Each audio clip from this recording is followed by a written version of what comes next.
Yes. After the microphones are on, and I will be hitting the live button in about 30 to 40 seconds. Have a good meeting. Jolly Ranchers are real. Thank you, Tony. I don't understand your classifications. Who, Tony, to warn us? Pretty nice. That's what back to the regular one.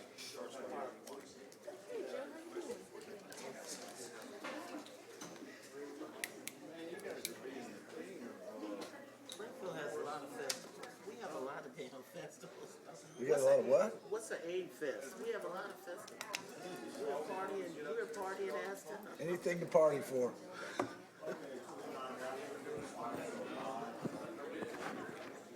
Thanks, Tony. Better, Joe? Well, I had a grandchild born last Tuesday. Where's girl? She just came out Hello, Mayor. today. So what did you, We kind of, well, how about yourself? You know, all right? bumps in the road. I don't know, changing it back to Williams plans. Changing to RFOS, right? Yeah. That's what I didn't get. What's the cruise?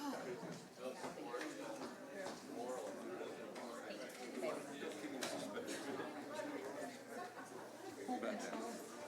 Yeah, building up, right.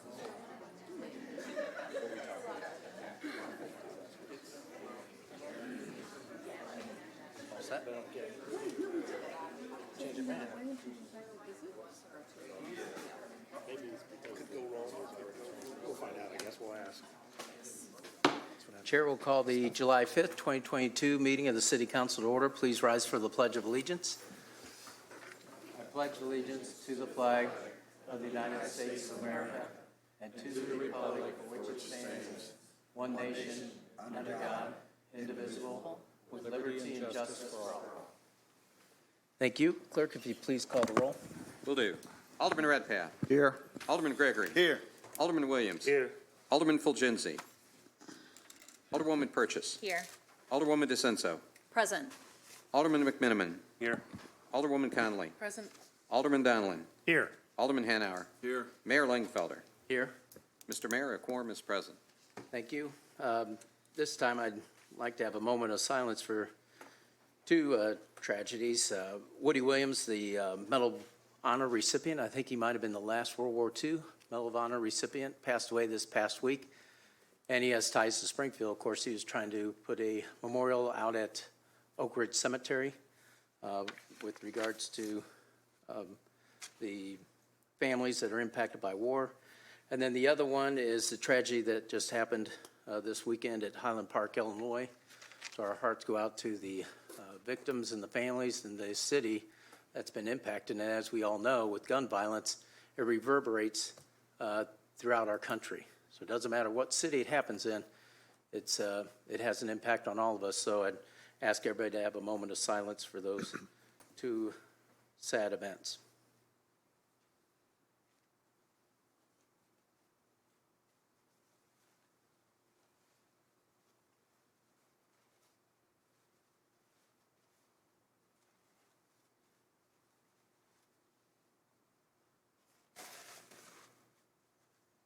Thank you very much. At this time, I ask that we break for executive session to discuss personnel and potential litigation. Is that correct, Counselor? We'll move. Pending Second. probable imminent litigation. Second. Been moved and second. Any discussion? All in favor, say aye. Aye. Opposed, say nay. We're adjourned for executive session. I just got comfortable. Oh, excuse me.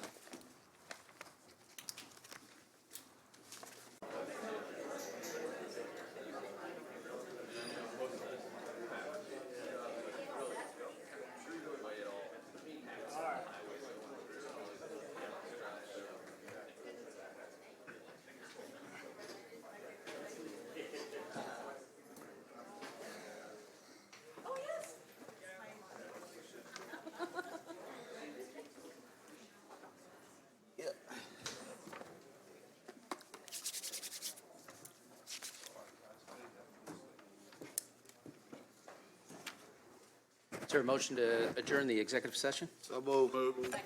Reconvene the regular session of City Council. Moved and second. Any discussion? All in favor, say aye. Aye. Opposed, say nay. We're reconvened. At this time, I'd ask Doug Brown to come up and give a presentation for CWLP.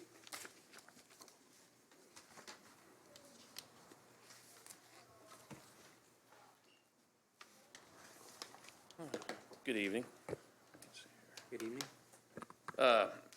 So the mayor asked to do a presentation, just kind of like what the other departments are doing, and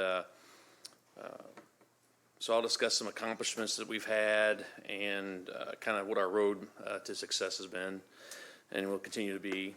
COP has faced many challenges, over the last 10 years, from regulatory to financial constraints.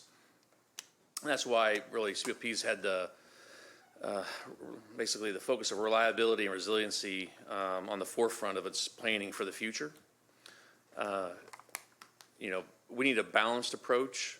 So COP, is and always will be, reliable, resilient, affordable, and responsible. So some of those guiding principles I just spoke of are really built into the core mission with the utility.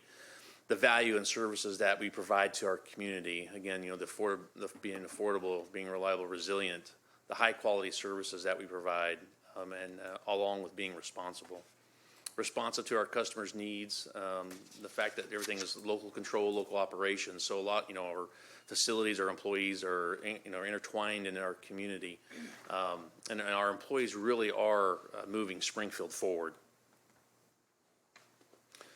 Accomplishments, here's just a few that I've listed, through the years. Improving the electric fund, considerably, increasing that days of cash from three days to over 100. That I can't say that enough. That's a big change of events for us. And we were able to survive 2 years with the state having no budget and owing over $14 million. That's pretty impressive. We started the environmental fund thanks to the city council's efforts. We now have $25 million built up to help with environmental regulatory projects. Navigating the myriad of regulatory issues too over the last decade has been pretty significant. I mean, basically the same issues that multi-billion-dollar private companies have to go through. It's a pretty formidable task, but we're doing it. The integrated resource plan, transitioning the power plant retirements, but retaining Unit 4 because Unit 4 is acting really now as a shield against the high energy market prices and providing some stability. Upgrading the transmission system to be able to import more power, all while maintaining competitive electric rates. Being a leader, for the lead service line replacement program in the water side, the completing $87 million in waterworks improvement projects. So basically, that's everything associated with the water plant and the dam and how we treat the water that we provide out into our distribution system for the city. And we did all of that with basically keeping the lowest water rates in the state. We've upgraded the fiber network, free downtown Wi-Fi, created the MyCBLP and outage map, basically to improve customer, engagement and ease of use. Survived the COVID-19 through mitigations, operational changes to provide basically service and protect our workforce. We're the first in the state to suspend disconnects for a prolonged period of time to help those less fortunate.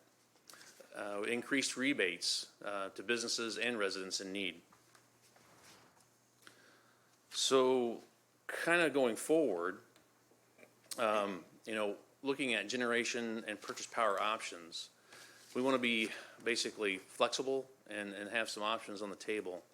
And one of the ones that we've talked about before is building smaller combustion turbines because we can add energy and capacity, but it can also add basically improved black start capability. So what that means is that we can black start now, but again, it's through some of our units that are kind of scattered across the city, and we have to use transmission lines to get there to our bigger units. And what we're proposing is putting those units closer to or right next to the interstate or Unit 4 for basically have more reliability, but it also maintains local control of our generation too. And those units meet the new Illinois law that was passed last year that requires you to build smaller, basically, units going forward.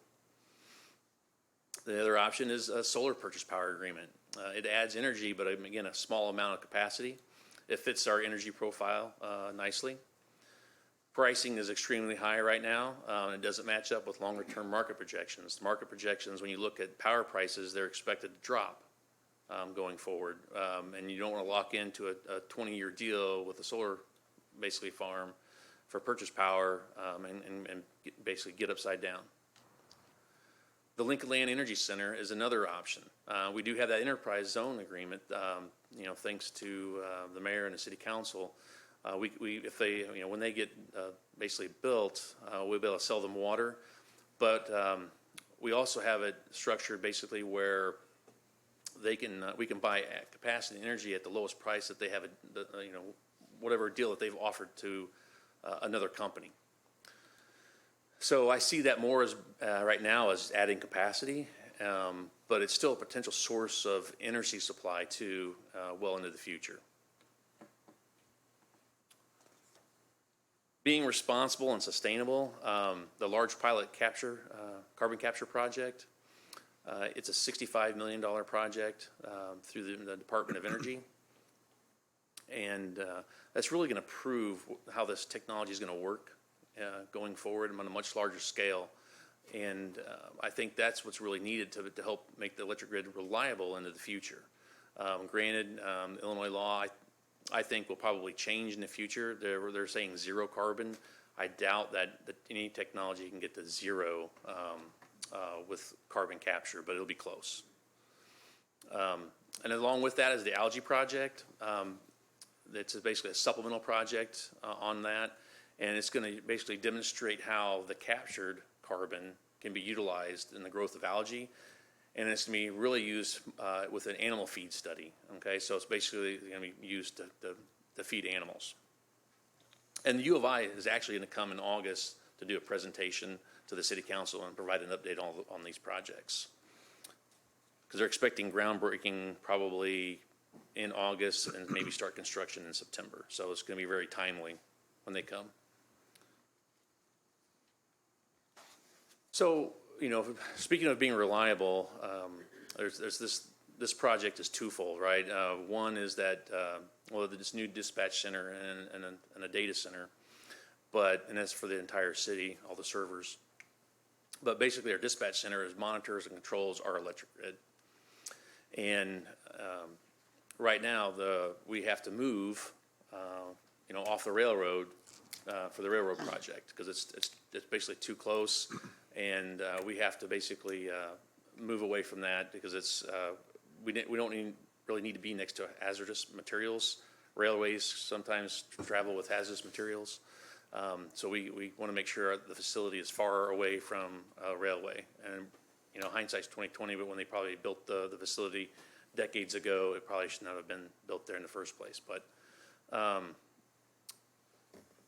so we're beginning with the geotechnical testing. And then the land purchase, and then the final designs are the next steps.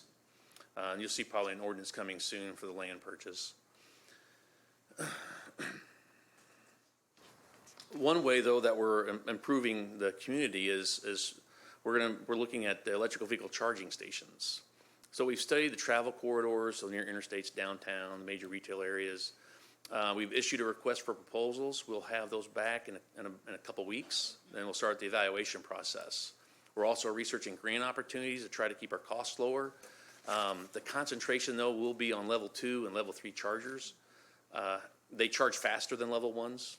Level 1's what you typically would find in your home, plugged into an outlet, out in your garage. The costs, though, are not just for the chargers themselves, but we have to consider the electrical grid infrastructure improvements to serve these units. So some of the level 3s, it takes a lot more infrastructure to to improve that. So we have to figure out what all those costs are once we have final locations.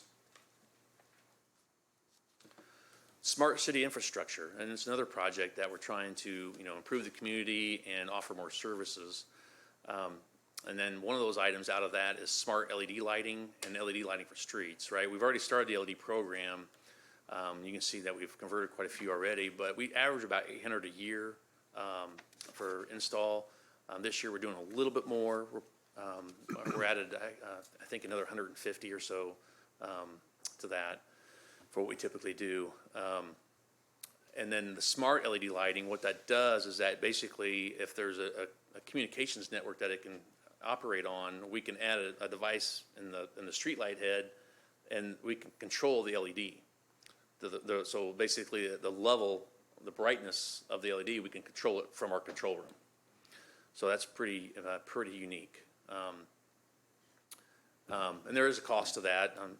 It's about $200. It doesn't seem like a lot, but it is when you start talking about that many lights. So that's why it takes a little bit longer. But we're always looking for grant opportunities and those things for that. The AMI meters, it's basically automated meter readings, and also for electric side, we can do automatic disconnects. So it can make it very much easier to disconnect customers and reconnect them. What that offers, though, to us is we could actually design time of use rates on the electric rates. So that's kind of can defer the peak a little bit and shave that peak. We can start using newer technology to drive that. It can detect larger water leaks. The estimates that we have, though, are somewhat substantial for that. And we're looking at ways to basically start that process on a smaller scale and move forward at least. It also provides data collection for City Works. I'm sure you've heard the Public Works talk about City Works quite a bit, and the utilities really started using it too. But going forward in the future, there's going to be other devices basically out in the city that are going to want to talk back to our network. And the smart city network that we would install would allow all these devices basically to talk back and then input data into City Works. Water resource projects, having a backup water supply is important. It's the focus on that 100-year drought. The U.S. Army Corps is revising, they basically have revised the scope, and we'll be providing an ordinance soon to correct for that. They've also provided a revised schedule. Estimated completion is December of 2023, barring that they don't have any other issues that crop up. So we can't control that. It's basically their schedule and their effort that we have to just follow.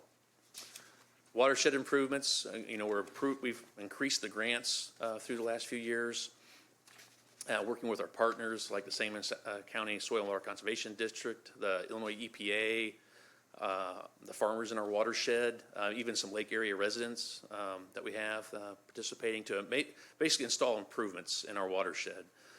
Things like riprap on the shoreline. That's not just for beautification, really. It's more for protecting the lake to stop sediment from coming in. Filter strips, cover crops on farmland are some others. Septic conversions to sewer.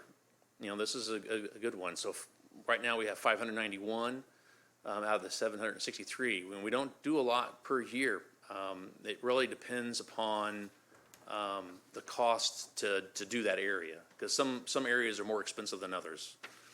But this year, through the ARPA funds, we're actually able to do about 60, which is substantially more than what we've normally been able to do. So if we can get more funds, we can get to those sooner at a more faster rate. Otherwise, it'll take some time before we can complete those.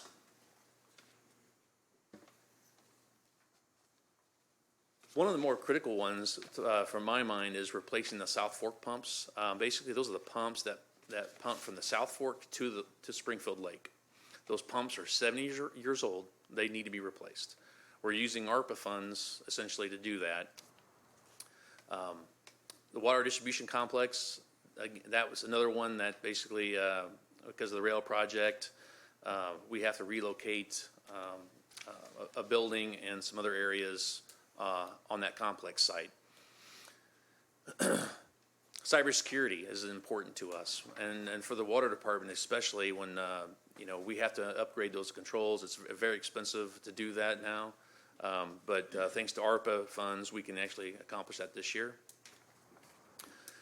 The research and development for seasonal taste and odor is basically, going forward. Todd's actually working on a request for proposals right now, so we can go out to engineering firms so they can actually do this, complete a study, and it's a little bit more complex. They actually have to do on-site testing to make sure that these new technologies, new and old, work with our system the way it's designed. But so the capital costs of that are still a big concern for us. New construction, the lime lagoons, building the new lime lagoons is the first step in closing the ash ponds. But again, we're funding that with the environmental fund. And the construction of those ponds is $16.5 million that we just passed here last month. The lead service line replacement program, again, we've talked about this quite a bit, but we're basically going to replace 600 lines in the next 2 years. I think we're well ahead of a lot of others, and we're going to continue to apply for funding to try to get, to keep that program going forward. Looking at our workforce, we've had some challenges, and we're starting to tackle those. Improving employee retention, that's offering competitive salaries. Removing barriers. When an employee gets an offer for another position somewhere else, one of the things is we're kind of limited on what we can actually do. It's just one of those things we're dealing with. But the 5% cap that we have limits our ability to counter with what their offer might be. So we've lost some employees because of that. But we're trying to enhance the hiring process, highlight the city employment benefits. They've dwindled through the years, just like everybody else's. But I think our benefits are still very attractive, and we need to highlight those in different ways and improve that. Find new ways to recruit. It's definitely looking at the universities and seeing how they can help. Talking to the unions and looking at ways to improve those processes. Speeding up the process, but we've been working with HR and administration to help speed up the process, just like every other city department right now. Revitalizing our summer intern program, especially for engineers, accountants. Those are really valuable in developing younger students, that, especially local ones. We want those local kids to stay here. The ones that live in Springfield, we want to keep them, but we need to get them to us. And when they're in those programs, I think it's important that we can do that. Improving succession planning and employee growth. Well, one of the ways is cross-training. Where we can, it makes sense as we're increasing our ranks, because we're continuously hiring right now to replenish that between, a lot of them retiring, some are taking new positions somewhere else, but also identifying rising stars, as we call it. The ones that have the potential to succeed in the future. If we can identify those and make plans to, think about how they're going to progress, and how they're going to grow in their career, those are the things we can't lose sight on when we're dealing with a myriad of daily, day in and day out activities that kind of take your vision away from these items.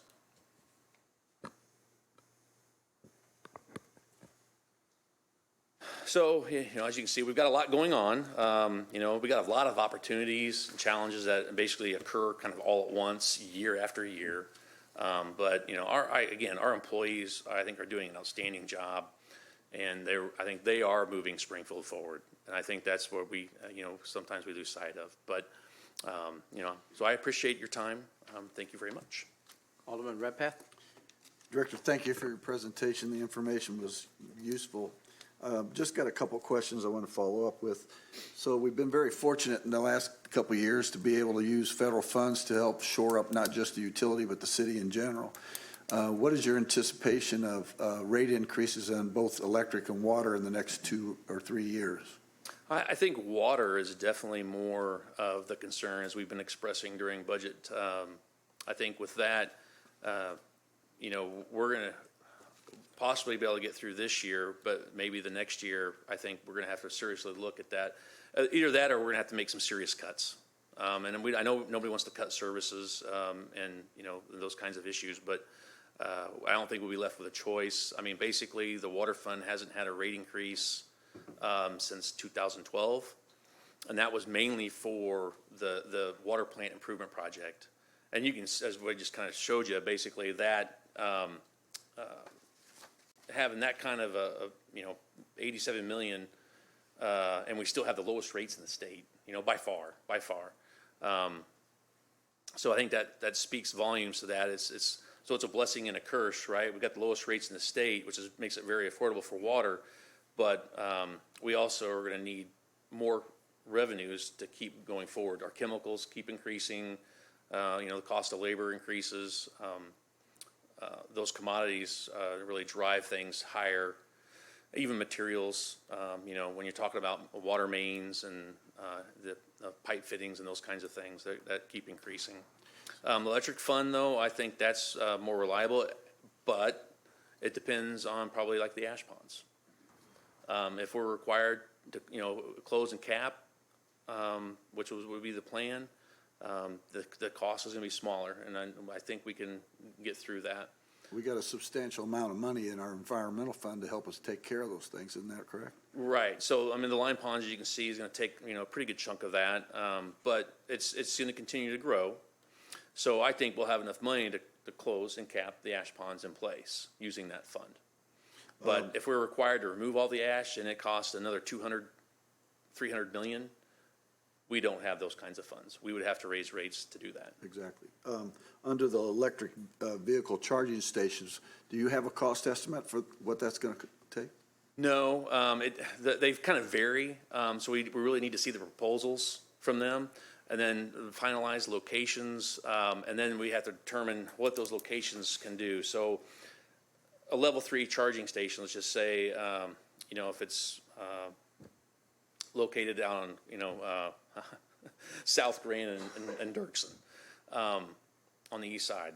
And we could have infrastructure there that might be able to serve that, but we might have to reconductor, provide bigger transformers. Those costs would have to be considered then at that point to make sure that what we're doing makes sense. Okay. And with that, I guess though too is that again we're going to try to go after all those federal dollars to help with that project as well. And there's going to be a lot out there. We just don't know exactly how it's coming yet. I mean, it's still pretty vague. And under the Smart City Infrastructure Plan, I was visited by the people from Johnson Controls, and I think that you guys have talked to them. Mm-hmm. They said that they would like to be involved in doing some research and some, to be able to see if they can help because they have some technology that they think that can be beneficial. So are you going to follow up with those folks? Yeah, we can. Yes. Yeah. Okay, thank you. Alderman Minimum? No questions, Doug, just a comment. Thank you for this presentation tonight. You've covered many areas. We've got many projects underway, complex projects that look into the future. And so it was good to see that you've got valuing and building our workforce. We can't afford to lose critical personnel during important times for advancing our utility. And it's good that you're young enough to see us through for the next 10 or 15 years. We've had other top, we've had I did not mean to chuckle. We've had other top CWLP folks at your age that have left us because they get recruited away. And so thank you for your service. Thank you for wearing two hats. You're both our general manager and our chief electrical engineer, which prior to 2012, those were two separate positions. And you're doing both of them, is that correct? Yes. Okay, thank you very much. Alderman Donlin? Yeah, thank you, Mr. Mayor. I echo those comments. Mr. Brown, thank you for the presentation this evening. It's always good to get more information about what's going on with the utility because it is a vital part of the community. Just as a point of clarification, Just a couple of questions. The first one deals with this environmental fund. You mentioned that we had built it up to 25 million. I know we passed the ordinance, or are passing the ordinance. How much does that take of the 25 million? So let's see here, so it's 16.5, for the construction, and then there was another, I can't remember, 300,000, I think, for, the engineering part of it, the change order that we. 17 of the 25. So we'll say 17 million. And just refresh my memory, how much does it generate a year? I don't remember that.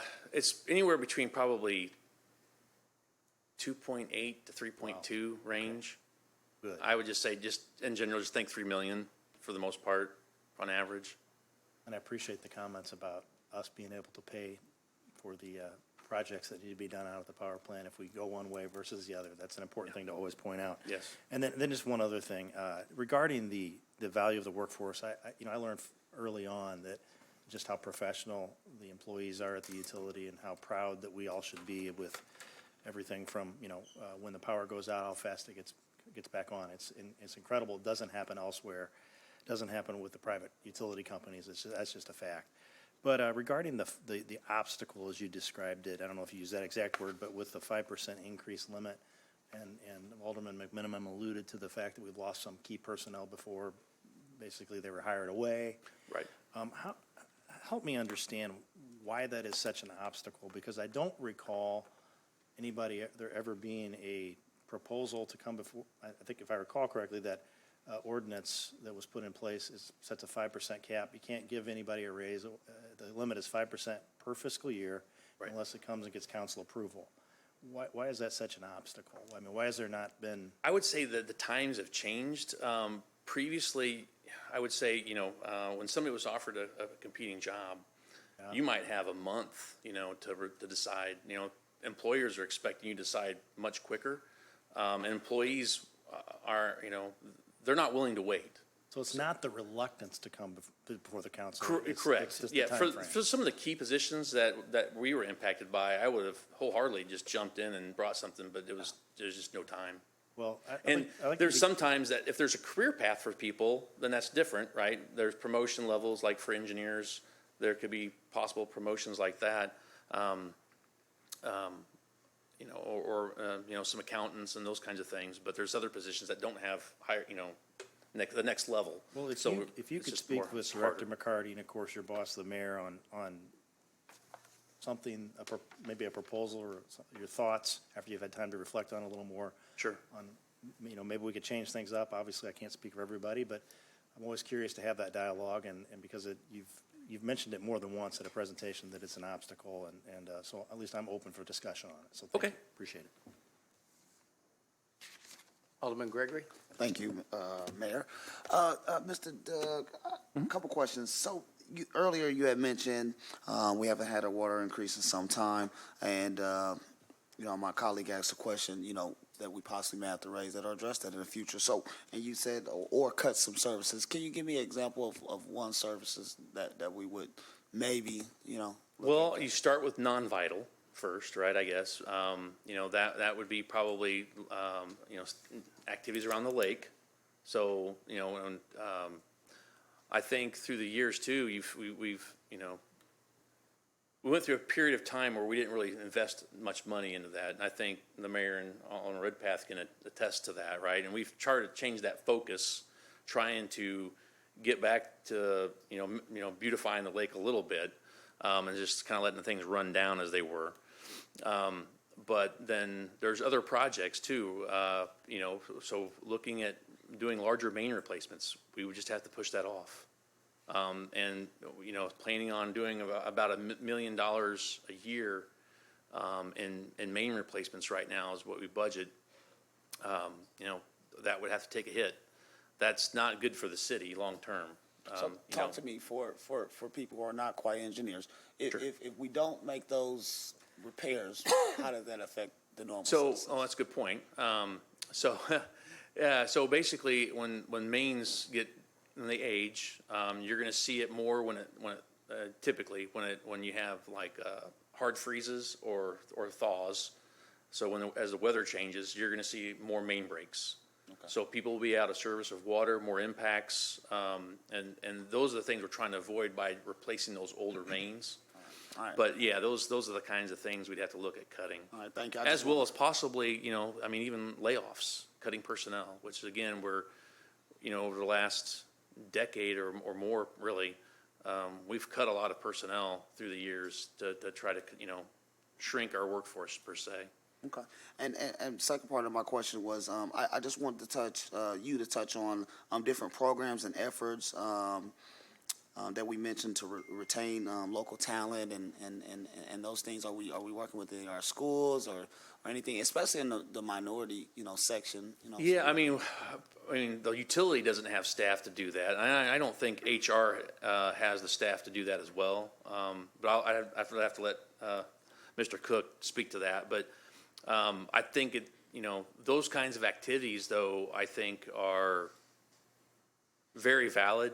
But we need more personnel to do it, if that makes sense. It does. I mean, I think that it holds a lot of value in being able to do that, but just you have to have the funds to have the people to go do that work. Okay. All right. I appreciate you. Alderman Hanauer? Thank you. I'm curious overall about how much ARPA money are we spending according to this plan? Let's see here. It doesn't have to be exact, but just approximate. It was in the budget. I'm trying to think of what that was, total. I can go back, Doug, if it's. Yeah, I it's can, in well, the I can, budget, let me, go back. unless Todd, you remember off the top of your head. Yeah, okay. But I think the pumps were, 1.1 million. Right. Security was 600,000, the cybersecurity. The circulating water stuff came back out, okay? So that was 500,000.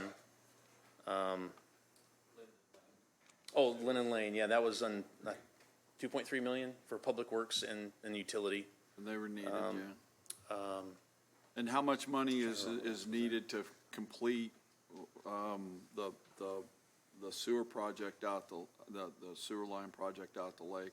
We don't really have those numbers, but that's part of that funding was also for Public Works basically to hire an engineering company to do the rest of the design. Okay. So that should help us identify, what those costs might look like going forward. And then, in regards to the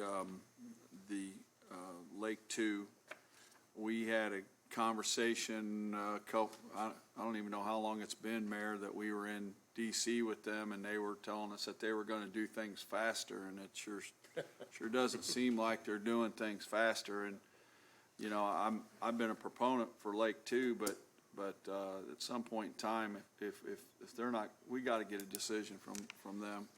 And, I think that's important. But, the other thing, I actually had the opportunity to talk to one of our former linemen. He, left us, to go to Ameren, I think is poaching a lot of our linemen. Is that correct? I think they were. One of the union contract, I mean, we're going to be paying competitive wages Yeah. over the next 5 years. One So of I the think things- that's going to be more attractive to keep our linemen, here. And I just I asked him point blank, I said, what was it? Was it money? And he himself, he said a lot of people are leaving because a lot of us want to live out in the country. Well, you can't be a city resident and live in the country. And so that's the case at Ameren. They don't care where you live. Correct. And they want to make it to where you can get to work it within a certain period of time and, when there's a problem. And so I just wanted to bring that up. It's not just money that we're competing against here, And and as far as the ash ponds, that's another issue that we need to discuss down the road, because when do we expect to get get a decision on how we're going to be able to remedy that? Well, first, I think we need to get the permit approved for the Illinois EPA, and that's still in process. So we're kind of waiting on them to provide that. I think once we get that, then that'll help determine it. But there's still the federal regs could come in and change things too as well. So I don't really have a timeline yet. for when we'll have a decision. And just so the people know, how many trucks, at how quick will it take, for how long will it take to empty that, if we would have to go that route? I don't want to throw out a number exactly, but it was a lot per day for like 5 or 7 years or Every something like 7 that. minutes or something like that? Correct. I think a truck has to go out of there. It's a lot of traffic on Stevenson Drive, period. I mean, and go across that dam, and we don't want that. I think it's bad for all the residents that live on that side of town too. And it's gonna create dust emissions. No matter how many, whatever controls we try to put in place, there will still be emissions, so we have to think about that's what we did, is we actually did the study on it and showed that it's more environmentally damaging to remove the ash than leave it in place. Thank you. Yeah, on the ash ponds, Doug, if you could clarify, we're moving forward with the ash ponds as planned per the consultant, and when was that project going to be finalized?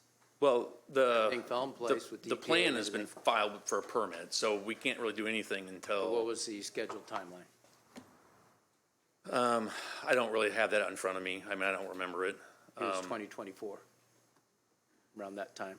'Cause I we're mean, not as far gonna- as starting, you mean? In answer to Alderman Hanauer's question, we're not going to wait. We're going to continue on because US EPA was the issue of making a decision based on the ash pond situation. And so we're continuing that process. Oh, We're well, not stagnant in that. the lime ponds will be ready in basically, that's the first step, with that. I mean, they'll be, starting construction here, soon. I don't really have the date, but then, it'll be complete by October of 2023. So that's the first step. So, we're gonna have a little bit more time before we are even consider getting to the closing of the ash ponds. And then we did allocate originally $8.25 million towards clean water, those initiatives from the ARPA funds. Whatever it was. So Alderman Redpath. One more question, Director. We hired a lobbyist to help us with CWLP. Are they involved in in lobbying for the EPA permits from the state level?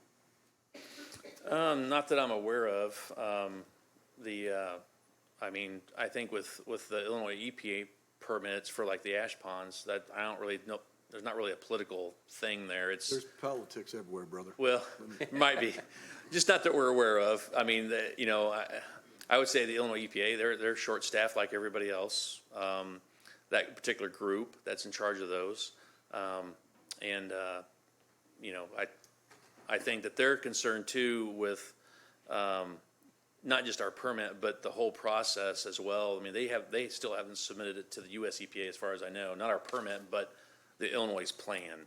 So if they would get that approved by the US EPA, the Illinois plan, then the Fed requirements would kind of back off from us, and we would be following strictly the Illinois plan. So we've been asking for that to occur, but it's just, there's a lot of competing priorities, I'm sure, so. Is there anything that came out of the Supreme Court ruling on the emissions from for the EPA from the Supreme Court ruling? Not for what our plan is.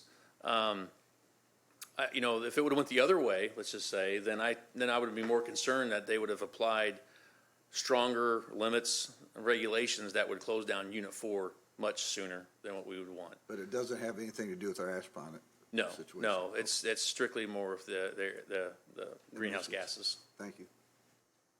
Any other questions or discussion? Thank you very much. Chair will entertain a motion to dispense with the reading of the minutes of the June 21st, 2022 City Council meeting and approve the minutes. Second.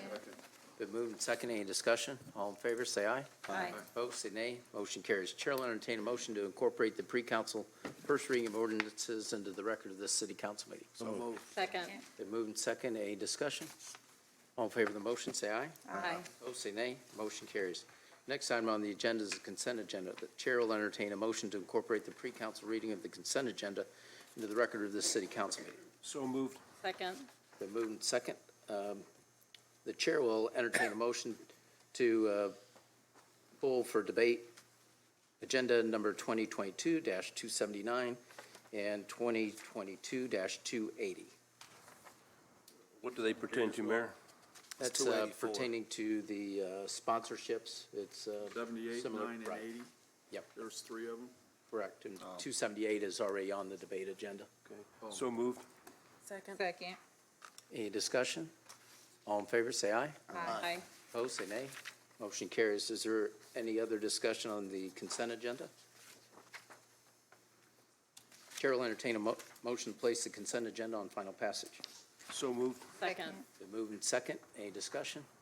All in favor of the motion, vote yes. Those opposed, vote no. The voting is now open.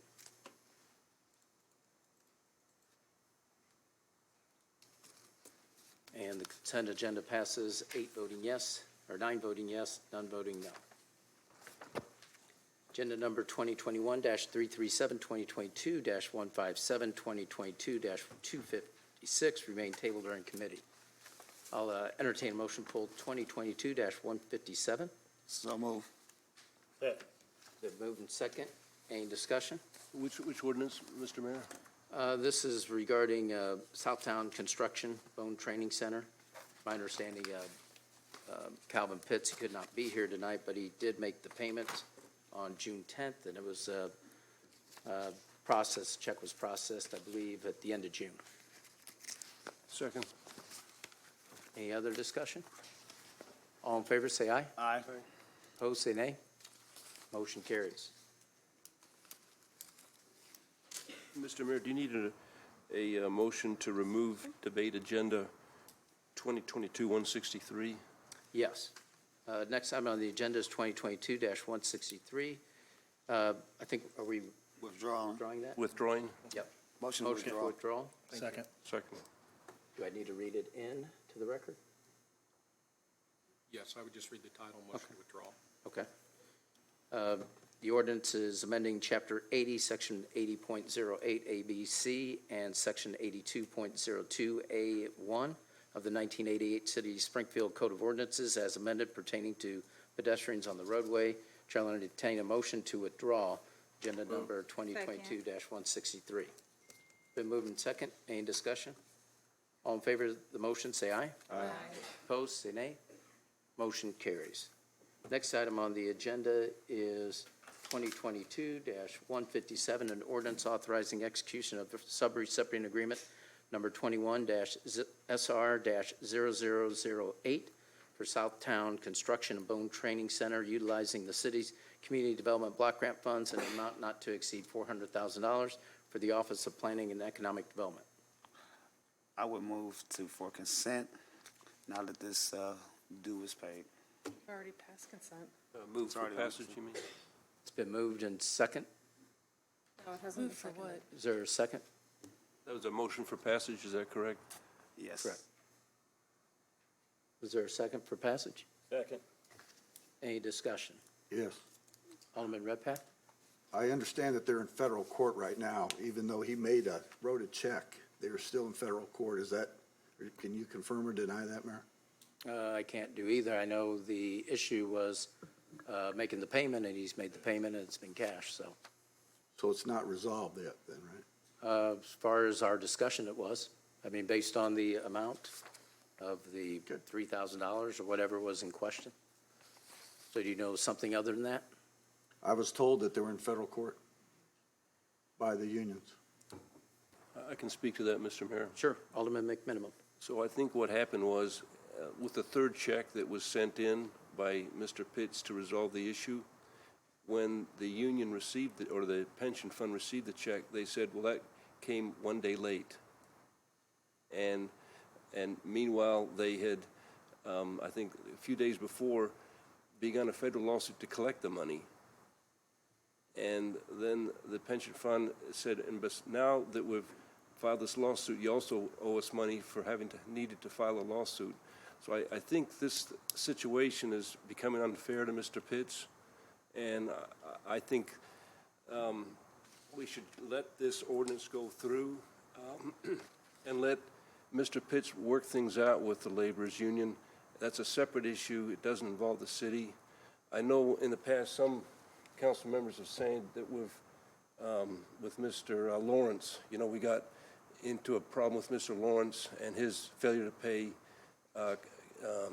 pension funds, but that was a project that the city was involved in. In other words, with Mr. Lawrence, we had given city monies to Mr. Lawrence, and then Mr. Lawrence didn't spread that money out the right way to those that were owed that money that he had in his hands.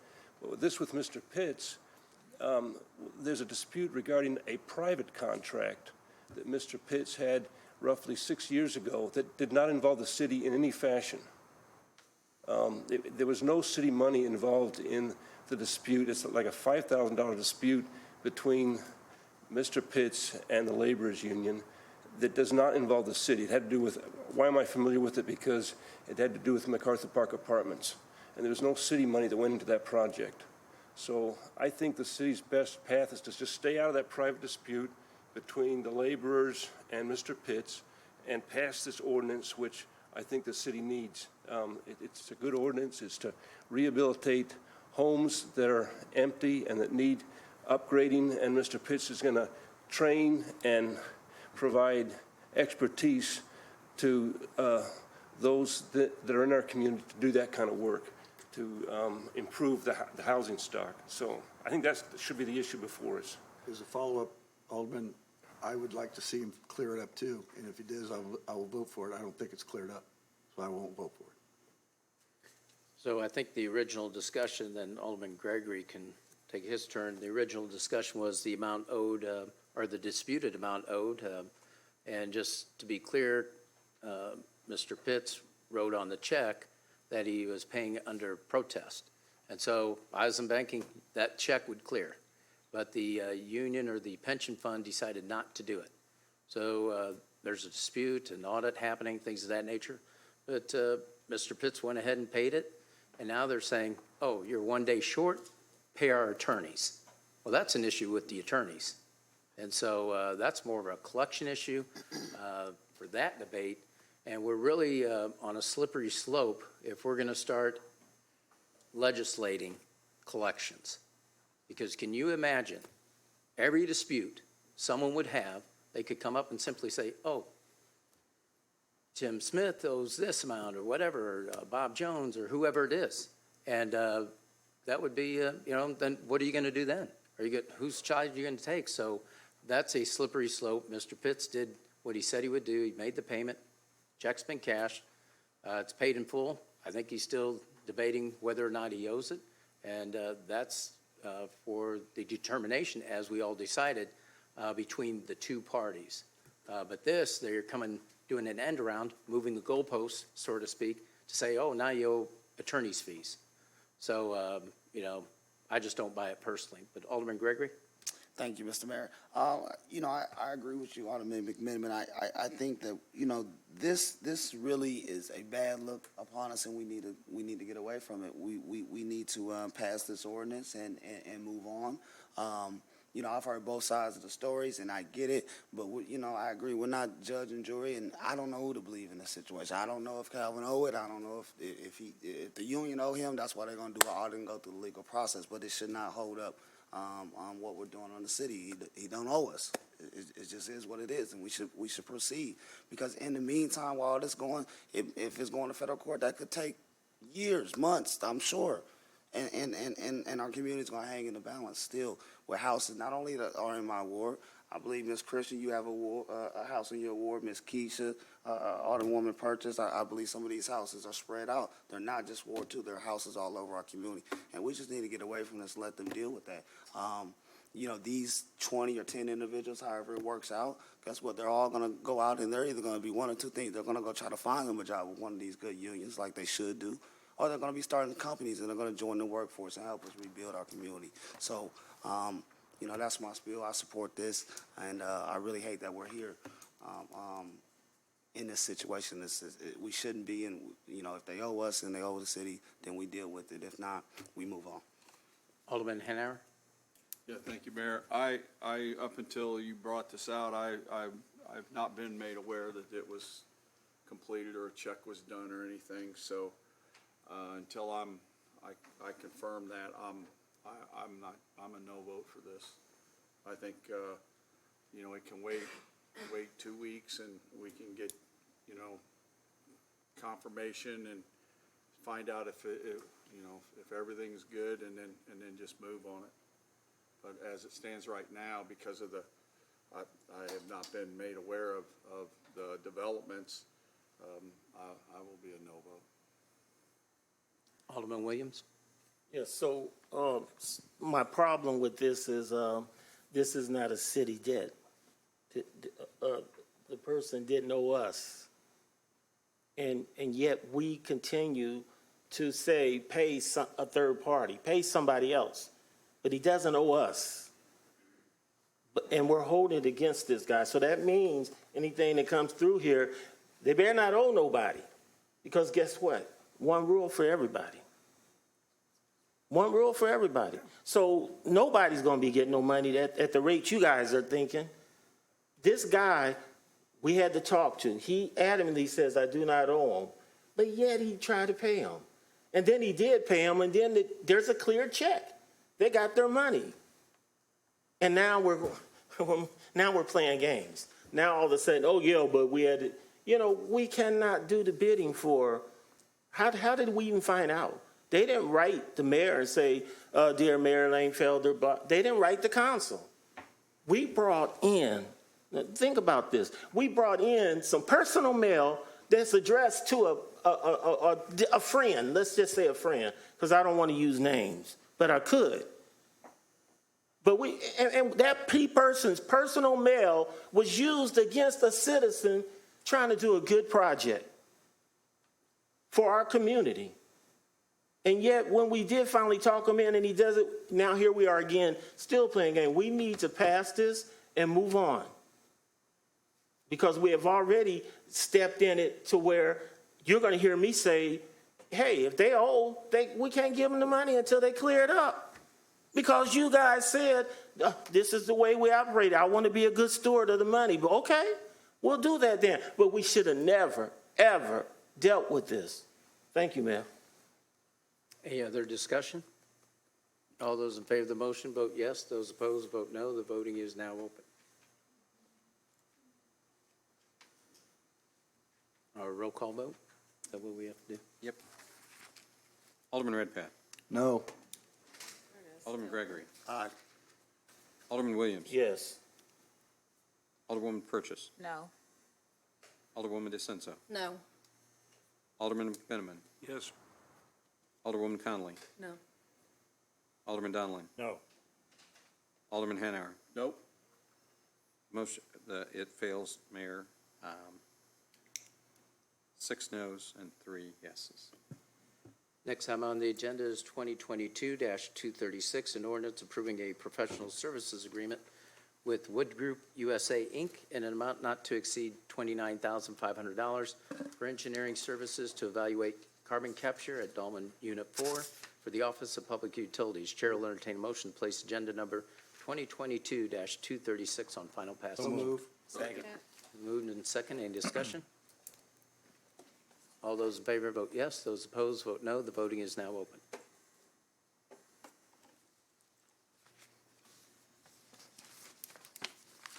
And the motion passes 8 voting yes, 1 voting present. Next item on the agenda is 2022-266, an ordinance approving payment to Troxel and Company an amount not to exceed $4,200,000 for a property insurance policy for 39 City of Springfield properties for a 1-year term for the Office of Public Utilities. Chair will entertain a motion to place agenda number 2022-266 on final passage. So move. Second. Been moved and second. Any discussion? Alderman McMiniman. Yeah, I recommend that the council pass this ordinance, but I'm going to be a no vote. I've got nothing against Troxel and Company. They're a fine local insurance company providing brokerage services. But it's been my position for 11 years that we need to competitively bid the brokerage services to know that we're getting the right kind of a deal on this. I went back to study the ordinance. I think the first ordinance, I saw this 11 years ago, and at that time it was with Troxel, and the amount of the premium at that time was 1.7 million. 1.7 million, and we insured 4 power plants. And today, and the deductible was $500,000. Today, per this ordinance, the projected maximum premium is $4.2 million. So, jumping forward, $4.2 million, and we're only insuring one coal plant, not four, but one. And the deductible hasn't really been worked out yet because we've got an assortment of insurance companies bidding on this, and it could be as high as $2.5 million deductible or $500,000 deductible, depending on the insurance carrier, and we don't really quite know the maximum limits of liability yet. So this is a situation where we come to the end, and Truxell's doing the best they can to get us insured. But here's my recommended to the mayor and to our city water, light, and power. And I know we just saw earlier today, they've got a quantity of significant projects going on here, and very complex projects. But $4.2 million is a lot of money to pay for insurance, and we need some very good expertise. Now, Truxell has good expertise. I see Kevin Timoney is here today, but Truxell only arranges insurance for one power plant in the United States, just one power plant.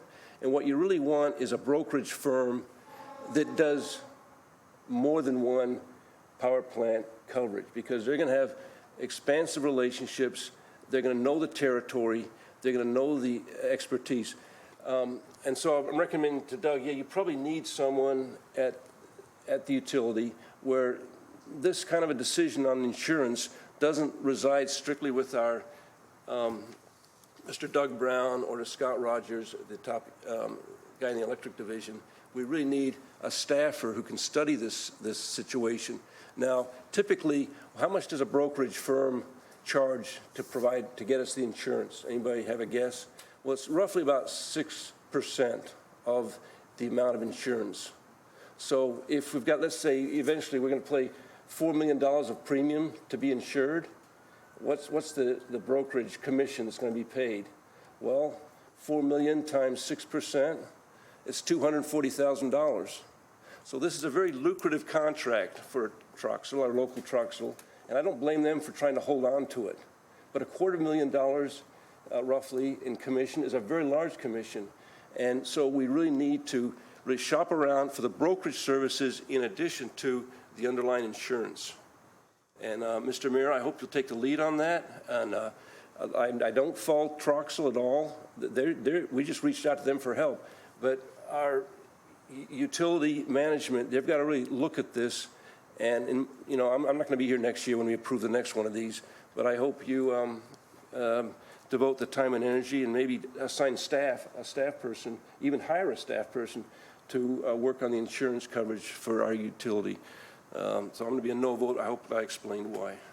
But we got to pass this. I mean, Thank you.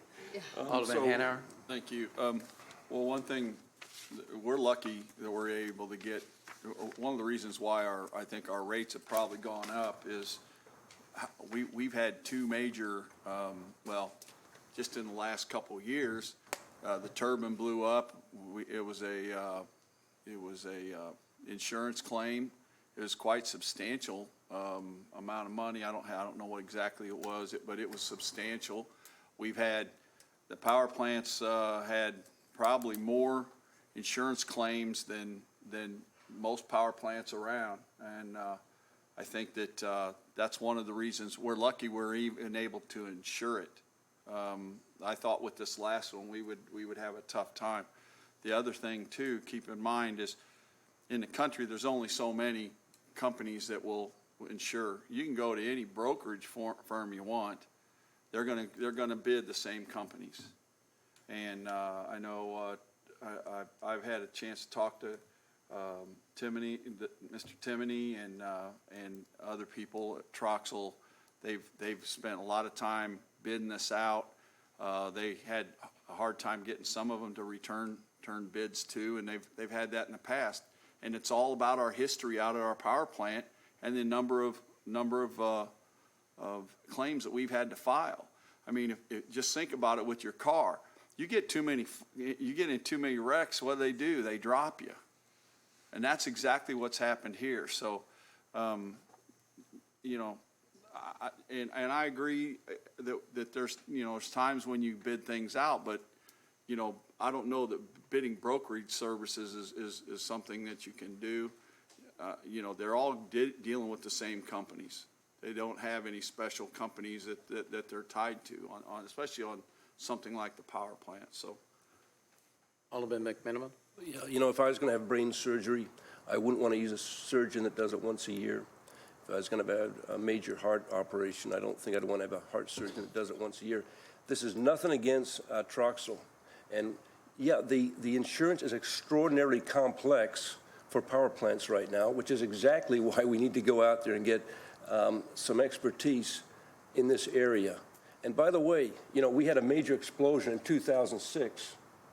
And I think that was our worst explosion, our worst risk factor, but we still had much better insurance coverage. So those numbers I gave before were for 2011, 2012. So yeah, we've had exposure in the past, but the point is most of our exposure for trouble has been eliminated by taking out our 3 oldest coal-fired plants. And so we've just got our best power plant left now. And so that's all taken into consideration by risk. And again, nothing against Troxel and nothing against aldermen who want to, speak up for Troxel. But the facts are the facts. And let's remember now, we do give a bidding preference to local businesses. So if we go out and get others bid on the brokerage services, Troxel will still have an advantage because they're a local brokerage. They get, I think it's a 5% break. They can be 5% higher than anybody else and still get the brokerage services. So, but we've spent a lot of time on this, Mr. Mayor, so we can move on. Thank you. Any other discussion? All in favor of the ordinance, vote yes. Those opposed, vote no. The voting is now open. And the ordinance passes 8 voting yes, 1 voting no. Next item on the agenda is 2022-267, an ordinance amending Chapter 102 of the 1988 City of Springfield Code of Ordinances as amended pertaining to urban forestry, tree preservation. The chair will entertain a motion to place agenda number 2022-267 on final passage. So moved. Second. Been moved and second. Any discussion amongst the council? We did have someone sign up to speak for this. I'd ask Carita Scott to come forward, please.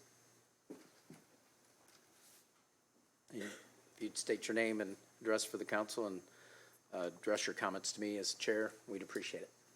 Good evening. My name's Carita Scott, and I reside at 134 Dawn Drive. I have a little bit of a presentation. I hope not to take up too much of your time. I have some pamphlets. Do I just bring them to you? Yeah, you can hand them to Alderman Redpath and he'll pass them along. Okay. Thank you. I hope I have enough. Okay, thank you. If I can please ask you to not turn the page until I direct you to, please. Thank you.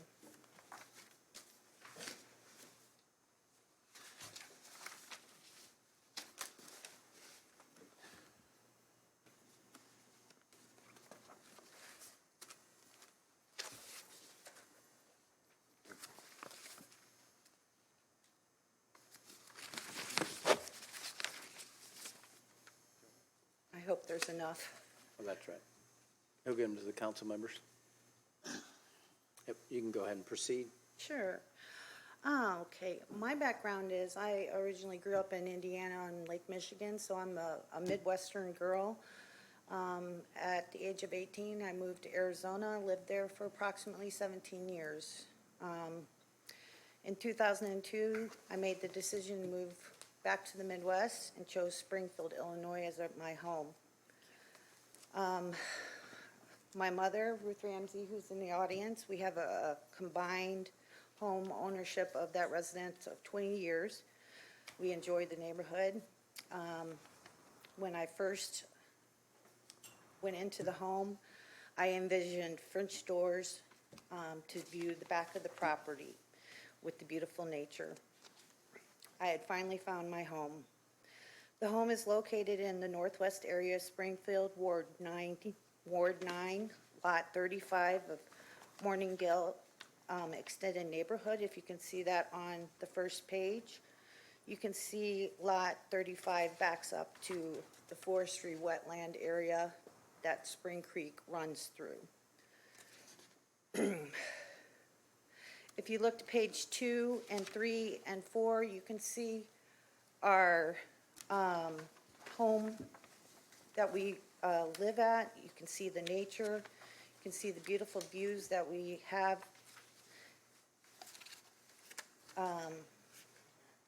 Excuse me. I had notification that the CWLP was going to be coming to our neighborhood to trim trees behind the property. And I had them do that before with no issues. They were there for a total of 2 days.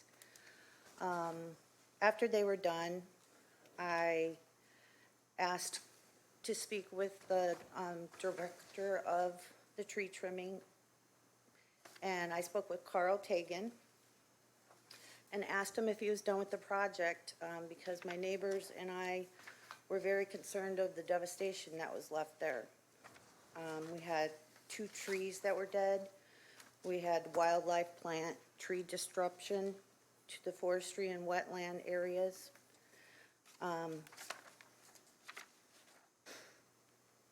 As you can see on page 5 and 6, they had brought in a bulldozer type equipment to take down shrubbery, bushes, anything that was in their way of trying to get back to the power lines. On page 7 and 8, that is a tree that is in our direct view at the back of our property. It's very disconcerting to me because I experience PTSD when I see this tree. I think of an unfortunate situation where I experienced someone who had hung themselves, and also I had to cut that person down and breathe life into them. So I spoke with Carl Teagan, asked him if he was done with the project, and he said that he would let me know and stop by. Within 5 minutes, he gave me a phone call and said, yes, the project is done.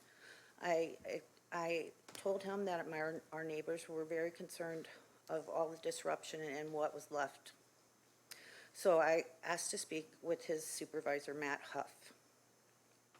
I left a message, and Matt Huff directly called me back, and we had scheduled a meeting. He wanted to come out to discuss the CWP tree trimming practices to me to try to ease my mind. So we had scheduled an appointment probably about 4 days out. I wanted to be educated and informed of what I could provide to them in terms of, you know, the destruction, them not wanting to remove certain trees. So I started reaching out to organizations. I reached out to Tim Kelly, the Department of Natural Resources.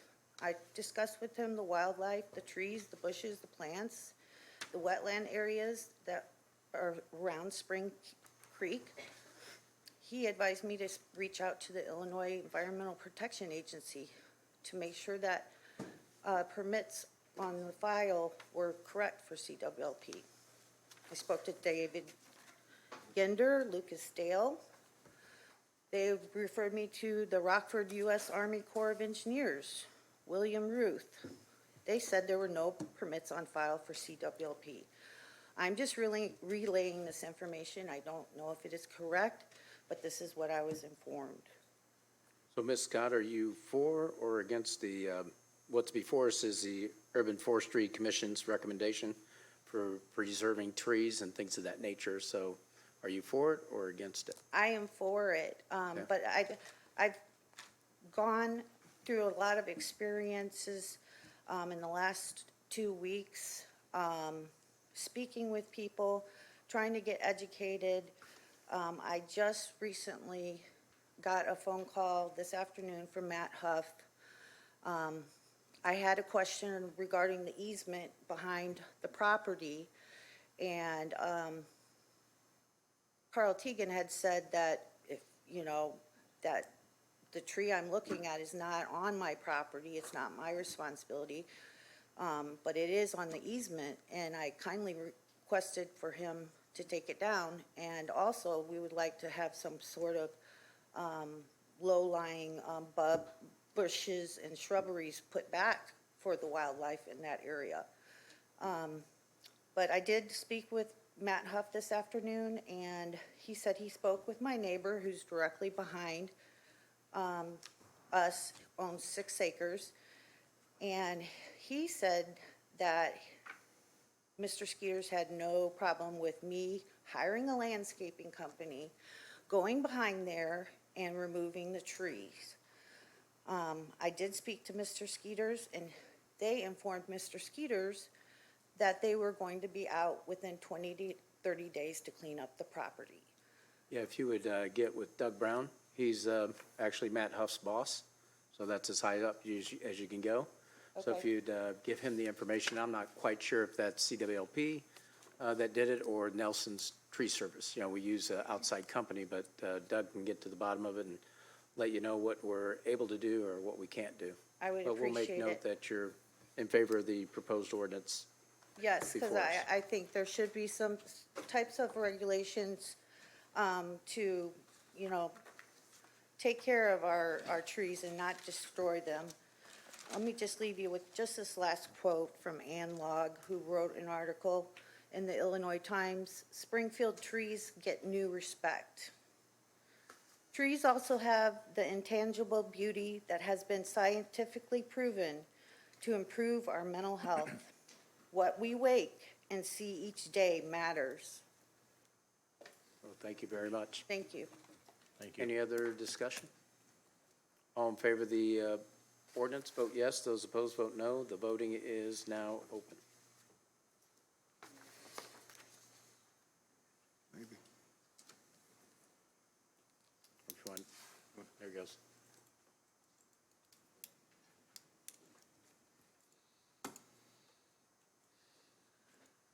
And the ordinance passes, 9 voting yes, none voting no.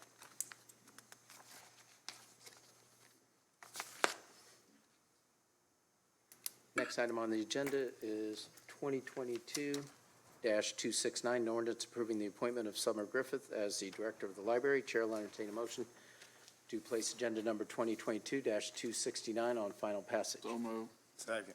Been moved and second. Any discussion? I don't know if, Summer, if you want to say anything, and I don't know if there's any discussion amongst city council members before that. Alderwoman Conley?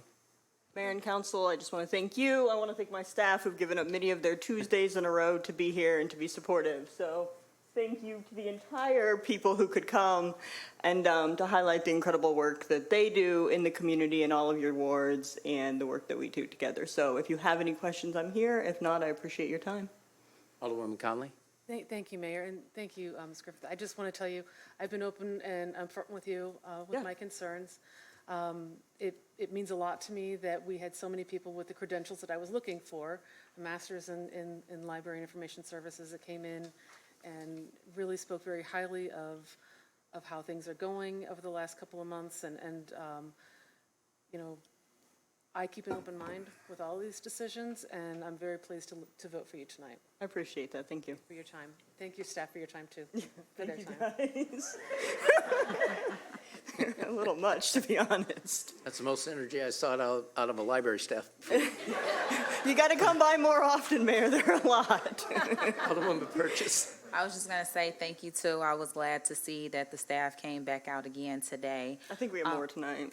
Yes. The only concern that I do have is the incident that took place last week, and it was just unfortunate that it took place Yeah. at this time. Yeah.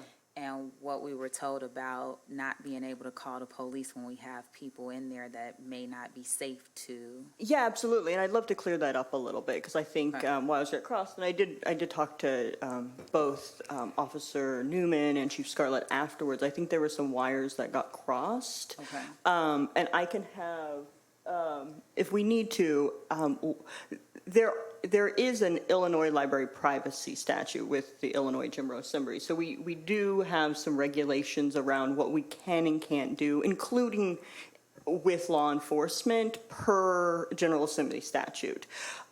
What that hasn't been done is like very well, like library staff knows it, but it hadn't been very well communicated with the police force kind of all the way down. So we have actually this week since then worked together to codify it per what the Illinois General Assembly and the Illinois Library Association would give. And then the other thing is there were just some wires crossed on who should have called when, and, you know, a library staff made a call, and I stood up for what their call was. Absolutely unfortunate, you know, and we're doing work to, even today, we're doing new things to professionalize, to wrap around with security, to make decisions on how we can, one, better train, because that's something we have done, two, put procedures in place, and three, look to the future where we can continue to professionalize them, working with Andy Tinsley, working with other folks in our city government, because we do not want that to happen. You know, Sergeant Dawes is a fantastic officer. The NPO staff's incredible, and so we just want to say, I know, don't worry. I will just say that I'm taking it definitely serious because of what just happened in Chicago over the weekend. So thank God it wasn't none of your staff that was attacked like that. Yeah, absolutely, right? And so we continue to do what we can. We're aware that we're an open space, right? That's why we've worked with the Springfield Police Department active threat team to have the first active threat. You know, in the last 6 months is the first time we've ever walked staff around and said, this is exactly what you do in every single spot. So I take that very seriously. You know, I'm in charge of a building that has 40 staff and a lot of public in it every day. And I'm very, well aware, and, you know, if there's anything that I lose sleep over, that's the scenario. So, you know, we are taking efforts. I think we've talked about it. We all know that, that the idea that it can't happen here is just, that has to be left behind everywhere. And so we want to continue to work with SPD, to continue work with training, continue to do what we can to keep my staff and the public safe. So absolutely, I take it very seriously as well, and I know you do. Thank you. Any other discussion? All those in favor of the motion vote yes. Those opposed vote no. The voting is now open.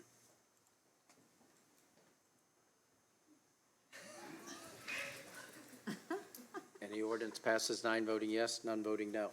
Thank you very much. Congratulations. Next item on the agenda is 2022-270, an ordinance approving the reappointment of Joseph Kayet to the Springfield Convention and Visitors Advisory Board. Chair will entertain a motion to place agenda number 2022-270 on final passage. Second. Been moved and second. Any discussion? All in favor say, or vote yes. Those opposed vote no. The voting is now open.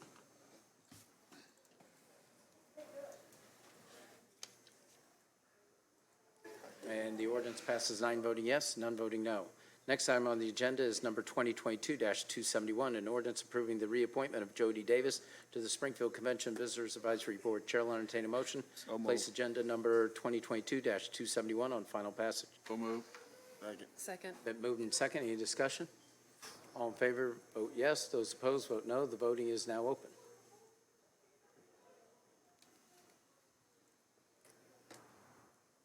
Oh, sorry, my button's sticking down here.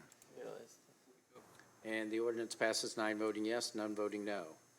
Next item on the agenda is 2022-272, an ordinance approving aldermanic districts pursuant to the 2020 National Decimal Census. Mr. Mayor, I'd like to make a motion to send this agenda item 2022-272 back to committee. Second.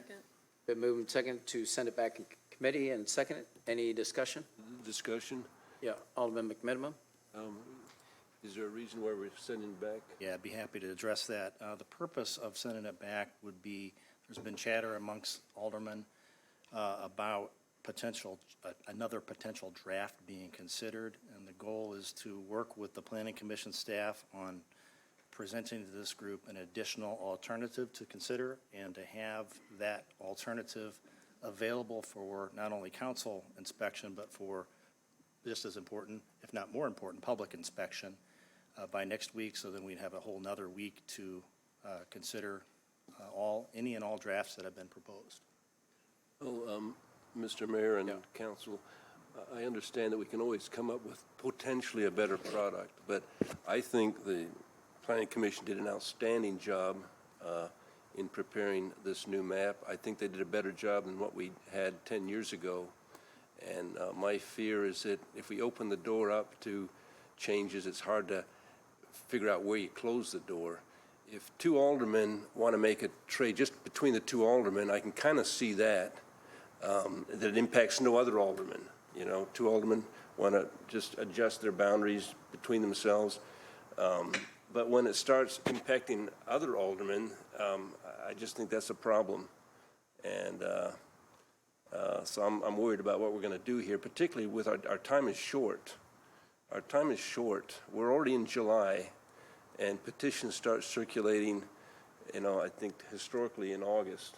And people need to know where the boundaries are and so forth. So I think we're better off. And here's the other thing. I think the public doesn't really care.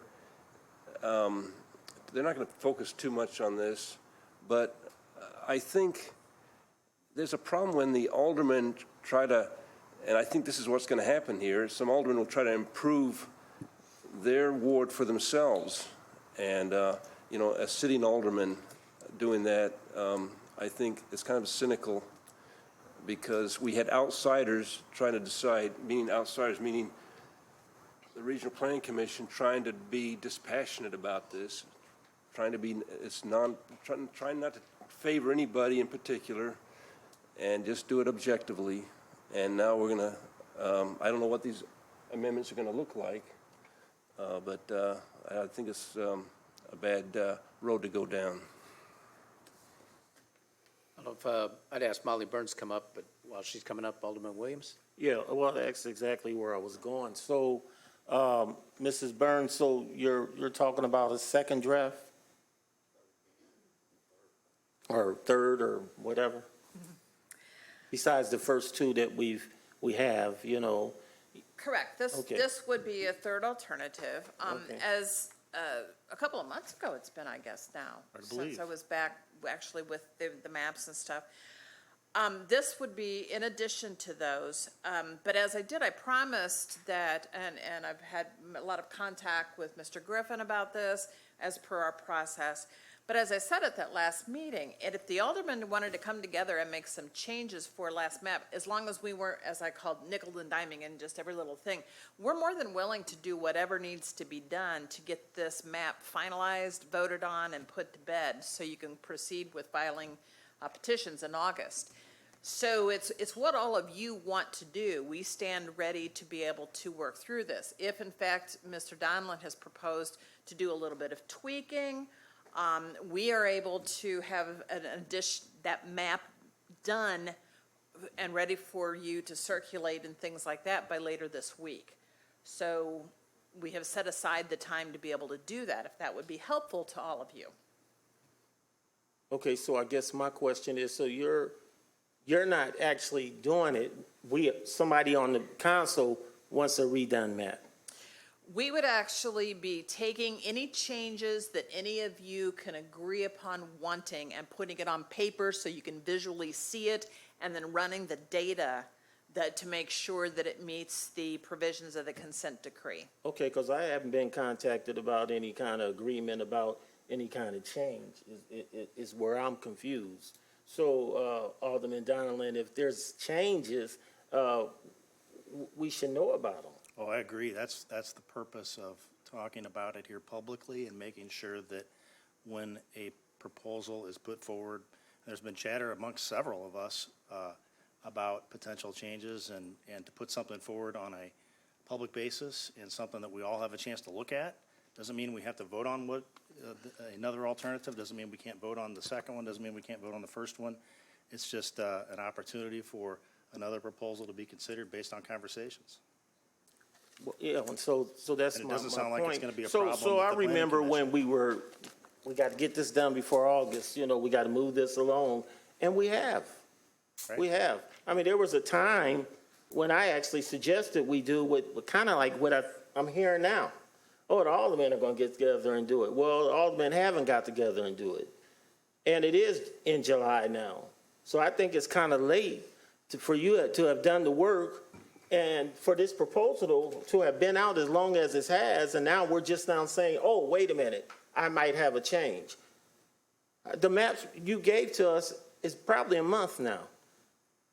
I'd have to look back, I don't. Three time or flies, 4 but it's- weeks ago, and so I'm kind of wondering, what is really going on here? Because like I said, I haven't been contacted that anybody was trying to make a change, and I don't know if I'm impacted or not. That's very important to me to know, unless it's like Joe said, unless it's a couple aldermen just tweaking their lines, because I want to know if somebody's talking about moving something on my line, because I'm fine with the map.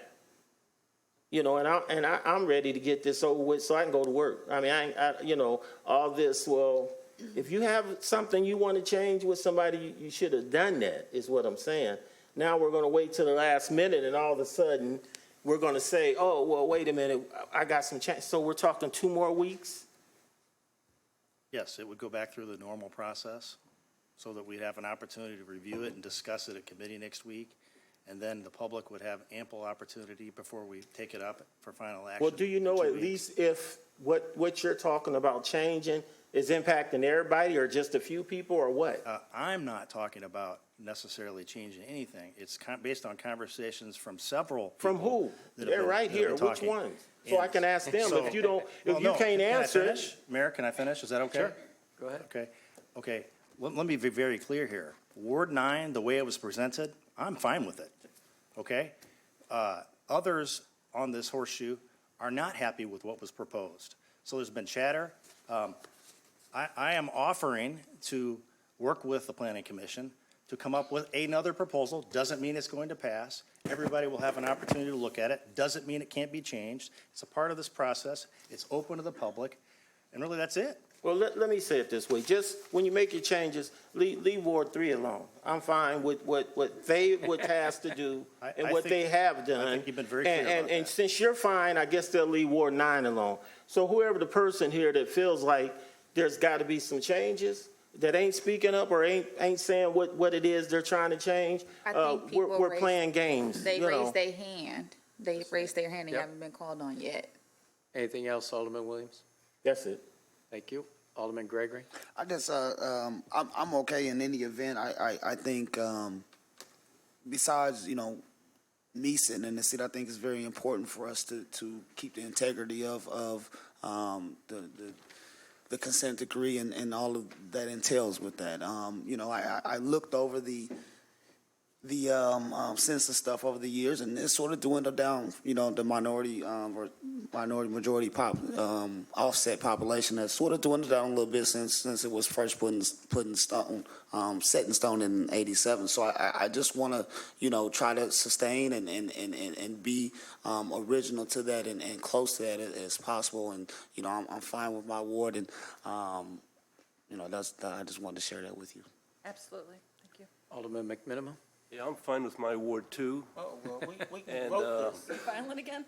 And, I was unhappy about it 10 years ago, but I didn't say anything. I just accepted it. When it was more of a partisan atmosphere, and my 2 best precincts were taken away from me with the highest percentage vote count, did I come back to the council and talk about injustice and trying to fix it for me and so forth? No, I just went out and won the ward. And that's what I'd say to any of these aldermen that are here tonight that are unhappy with what has been drawn up by an impartial person. First of all, I agree with Alderman Williams. Speak up. Let's hear from you. Is it just 2 people? Is it 3 people? Because if we got 7 that are okay with their wards, let's just pass this. Because we've had a full, I think it's more like 5 or 6 weeks that this ward map has been before us. And to just now come back at the last minute, it's irresponsible. It's not performing your duties in a timely fashion. So that's where I'm at with this. To the aldermen that are trying to improve their ward for themselves. Alderman Redpath? you know, this is a democracy and the majority rules. And what's going to happen is that there's going to be 3 maps that are going to be proposed. And if you want to propose one, or you want to propose one, that's something that you bring to the council for a vote. If you got 6 votes, you get it passed. Well, first of all, I'm sorry. So that's the way the process works. And, you know, if some people are talking about tweaks they want to make in a map and it's being proposed, it's going to come to us. It's coming to committee, so we're all going to get to talk about it. It's not like it's going to be voted on that day. And then it's going to go another week, and then we're going to vote on it. So as a democracy, everybody's going to get their chance. Alderwoman DeCenzo? Thank you, Mayor. These aren't games being played. This is how the system works. Exactly. We can amend anything. We can amend any ordinance that comes before us, and this is an ordinance that's coming before us, and we can amend it. That's not playing a game. That's called how this works. Well, Alderwoman Conley? Thank you, Mayor. And thank you, Alderwoman DeCenso. Again, I wait to speak and you say, Sorry. What I meant to say, this is the process. We talk to each other. Alderman Williams, I can promise, did not want to take anything from your ward. We've got enough space between us. That's what I'm saying. But I think this is the process. The process involves give and take and communication. And, you know, we have, Mrs. Burns has promised we're going to have something before us publicly. We'll have it here by the end of the week. We can share that. We can talk to people. And we do this in the open. And I'm looking forward to seeing what this looks like. I appreciate your time in working with the council. And certainly, we're allowed to make tweaks. That's what we do. So thank you. Alderwoman Purchase? I know Alderman Williams asked people to speak up who did want to make tweaks, and before I did talk to you about a certain tweak, and you said no, and I was cool with it, so I'm not touching your word, so I didn't think I needed to call you for another person that I'm talking to and asking to do tweaks with. Same thing for 2 and 3. So you're asking, you said who all is wanting to have conversations. Is it more than 2 people? I'm sure it's more than 2 people, but we didn't call if we didn't have to touch your area. So you said you liked yours. Sean said he liked his. It's not being touched. Alderman Williams? Yeah, I guess I'm confused then. So You this just is the asked us night to- of the amendments, I thought. So, I mean, make your change and let's go. That's my point. I guess, but now we're saying 2 weeks from now. Well, what have you been doing all this time? You say it's the process. I agree with both you guys. It is a process. But what was you waiting on? You should have been, I guess you've been talking, but I thought tonight was going to be the night. Now, you wait until the night of this and then say, oh, we got to do this now, and we're going to do this 2 weeks later. No, this is the night you lay it out there, what you want to change, and we're going to vote this thing up or down. That's the process. We do that all You the know, time. I mean, We yeah, change it all but then you shouldn't do it all the time. Because you do it all the time, don't make it right. You It means pulled that. something out of committee tonight Hey, that are we you have recognizing? no I got the knowledge floor. of. I got the floor. Speak up. Go ahead. Thank you. So what I'm saying to you is that you don't wait until the night that we get ready to do it. You had all these weeks go by, like we're saying. I understand you could talk and maybe it didn't affect me. Great. That means there's another one that ain't touching my ward. But my whole point is we should have been prepared to just do our little changes, amendments, and pass this thing instead of saying, oh, now we're going to start, I guess, what y'all are calling the process, and in 2 weeks we're going to deal with this. Because that defeats the whole, let's get this thing moving way back before we even wanted to hire you to do this. You know, we was in them because we don't want to get up on August. We want to be on time and all this stuff. And now here we are dragging our feet for whatever reason. So since it ain't that many involved and a lot of people are saying they're fine, just say your amendments, let's up or down them and move on. Alderman McMinimum? Ms. Burns, have you seen these proposed tweaks that some people are talking about? Do you know what they might involve? Per our original agreement. That's a yes, when no I was there, question. I can't answer. I've seen the data. I have not seen the map. Have you seen what some aldermen want to do to change the map? There have been requests for some areas of data. How many people are in this little area? How many people are in this little area? toward, I understood there were some conversations going on amongst some of the aldermen. Have you seen any request to move precincts around? I'm not talking about data, just I don't deal a with new map. precincts. Have you I seen don't anything deal like with that? precincts. Okay. I want That's to talk the clerk's about the democratic process. You know, the democratic process is a wide range of process, and some processes are better than other processes. Some processes are better than other processes, and timely action is one of them. So I agree with those who are saying that, you know, we've had time to work on this. There's potentially some candidates out there that want to run against some of us. They'd like to know what ward they're going to be in, or they're going to be carved out into a different ward at the last minute. That's why we want to move this to an independent person like yourself and your staff to kind of take this into consideration without selfish or self-serving motives of some of the older persons on this council. And I think it's cynical to do this at the last minute.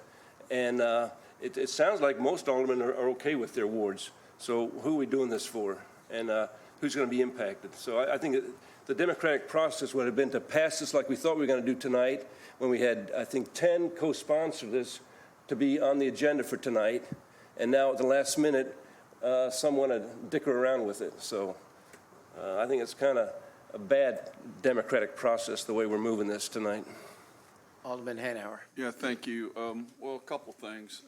Number one, the map isn't due until we're still within the reason of when it had to be passed. Now, I guess, you know, at least we're trying, you know, and I told you that I would be a co-sponsor, but I had tweaks in the map, Joe. I told you that. And didn't come to the council. I told you that, yeah, and I got the floor. And then you don't bring them to the council. Alderman Hanauer has the floor. Let's So take bring our them to the turns. council if you got them. Now, Thank so is what you're telling us, you don't want us to do it in the open. You wanted us to If you bring. direct to me, I got the floor. Don't personalize it. Hanauer has the floor, please. If you want us to bring an amendment tonight, we probably could have brought an amendment. Nobody would have seen it until tonight. Is that what you want? Because we can not bring the amendment next week. We'll just throw it out there the night of the council meeting and get the votes and pass it. The fact of the matter is, if you don't have 6 votes, it doesn't matter, Joe. If you don't have 6 votes, it does not matter. Yep, going forward, if you direct the comments to the chair, I'd appreciate it. Council. Alderman Gregory. Try to beat that. No, not today. You know, I just want to reiterate. You know, I've always made it clear. I think I've had a conversation with Alderwoman DeCenzo, and I said, hey, we can talk about any changes or whatever to do that. And that was the only change I've been open to it. So if anybody wants to call me, because I'm very confident in what I'm going to do. It doesn't matter where you draw the map up. I'm about to get out. I'm about to work hard. I ain't scared of nobody who's running. So I extended that to Alderwoman DeCenzo, and what I told you know about is about the Y block, because it pushes our ward, forget me about this ward. It pushes us back across the track. It's a bad look. It's the only part of downtown that it has. The southeast part of downtown, which I've already started calling it, that it draws up, it is the very worst next part of the city. Is currently in Christian DeCenzo's ward.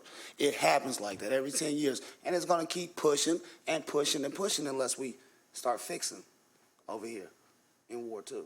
It's going to start pushing across the tracks and pushing and pushing and pushing. I'll be up to MacArthur in 20 years. This seat, not me. For real, because that's where the population is going. I see it. Look at Rowley's. It's boarding up right now. Boarded up looks terrible over there.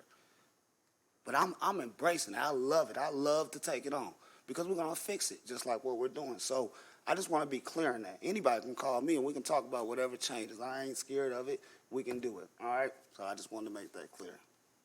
Call the question. The one thing we'd like is if you do have changes, if you'd submit them to Tim Griffin in writing.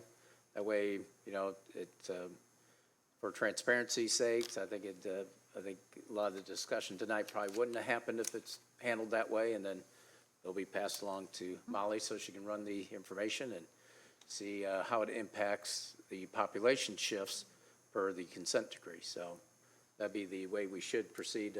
Corporation Counsel, you want to weigh in at all? No, just briefly, I think we had talked about the process of submitting the amendments. I think Molly was starting to talk about that.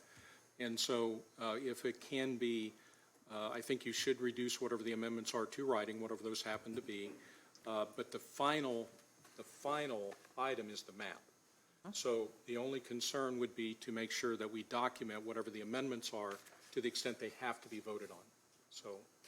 And Mr. Zirkle, if I could add to that, Mr. Mayor. Sure. Just writing down, move this to this and move this to this is not quite the way it works, because anytime you take a section out of one ward and move it to another, it shifts and jumps the population, not only the raw numbers, but also the racial composition and the makeup and all of those kinds of things are shifted. It also increases or lowers the percentage of difference of one ward to another from the population. So once you get that data all put together, then you have to see what it looks like on the map. And that's where we come in. And I think that it's very easy to say, well, just, move this and put it in an amendment. But until you can visualize that and make sure that in fact one area you're moving from this ward to another remains to be compact and contiguous and still attached to that ward, even if it's just by a little street, that's the important thing, is the visualness of this, whether you deal with the map you've already got before you or any changes. I just wanted to point that out. And we stand ready to help in any way we can to help you make your decisions. And what you're talking about is the effect of the amendment. Right. Correct. There's a proposed amendment, then there's the effect of that. That is so correct. That can be considered. That's the data. Mm-hmm. That can then be considered by the council in its final Correct. decision. Right, because you've already got the data from the first map, and then the second one we also drew. And you've got those data sheets, and then this next map, if in fact there is one, based on any amendments submitted to Mr. Griffin and submitted over to our office, then you would have that data as well, so you can compare and contrast the data as well. Any other discussion to send back to committee? All those in favor say aye. Aye. Opposed, say nay. Nay. Motion carries. Next item on the agenda is number 2022-275, an ordinance authorizing execution of professional services agreement with Andrews Engineering, Inc. for the Illinois Environmental Protection Agency, Illinois EPA Site Remediation Program for the former Honeywell Hobbs Corporation site at 1034 East Ash Street in an amount not to exceed $380,000 for the Springfield Fire Department. Chair will entertain a motion to place agenda number 2022-275 on final passage. So moved. Been moved and second. Second. Any discussion? All in favor of the motion, vote yes. Those opposed, vote no. The voting is now open.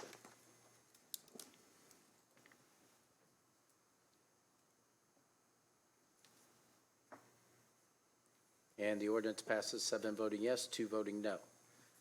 Next item on the agenda is docket number 2022-278, an ordinance authorizing a sponsorship payment, $23,000 to ApeFest, Inc. for ApeFest 2022 to be held July 8th through the 9th, 2022 for the Springfield Convention Visitors Bureau. Chair will entertain a motion to amend. Corporation Counsel, if you'd like to go over that, or do you want me to?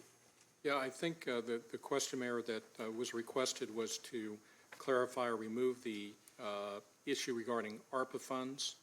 And it wasn't, my understanding was there was a question regarding whether or not that's in or out of the budget for SCVB. And I don't know if either Bill's here tonight to address that or. Well, actually, the issue is ARPA funds are for revenue loss. So it was voted in the budget, $750,000 to replace revenue lost by Convention Visitors Bureau. So that's the intent. So that's where, that's what it's best to leave it in the budget as it was proposed and not designate specifically ARPA funds for, in my opinion, an expense that's not allowable. The original passage of the ordinance was to do revenue replacement to Convention and Visitors Bureau. Alderman Gregory. I would just, but one comment with, not only with this, but all of our sponsorships that we're doing, because we are doing a lot more. Scott, I just want to say this. I want to see more Springfield get the credit. I mean, get their advertising out, and I say this as one municipality, and all of us are gonna vote on this, but a lot of times, we don't get our just due in us putting out all this money and sponsoring all these things. We wanna make sure that they, get the city of Springfield their just due in all advertising and things of that nature. So, I appreciate you. Alderman Hanauer? Yeah, thank you, Mayor. So what you're saying is that since we already took the ARPA money and put it in the budget to replace, Revenue that we should replacement. use the hotel motel or whatever it is rather than use an ARPA outside? Right, the allowable expense is to replace revenue. That's what. Otherwise, we'd be using ARPA twice. Right. Okay, I got you. I understand now. So any other discussion? What's your? All in favor of the amendment, say aye. Aye. Opposed, say nay. Oh, Make I that need a motion, motion Mayor. to amend. Make the motion. Second. Any other discussion on the amendment? All in favor, say aye. Aye. Opposed, say nay. Motion carries. Any discussion on the agenda item as amended? Alderman McMinimum. I'm going to be a no on this one. I'll be a yes on the other two.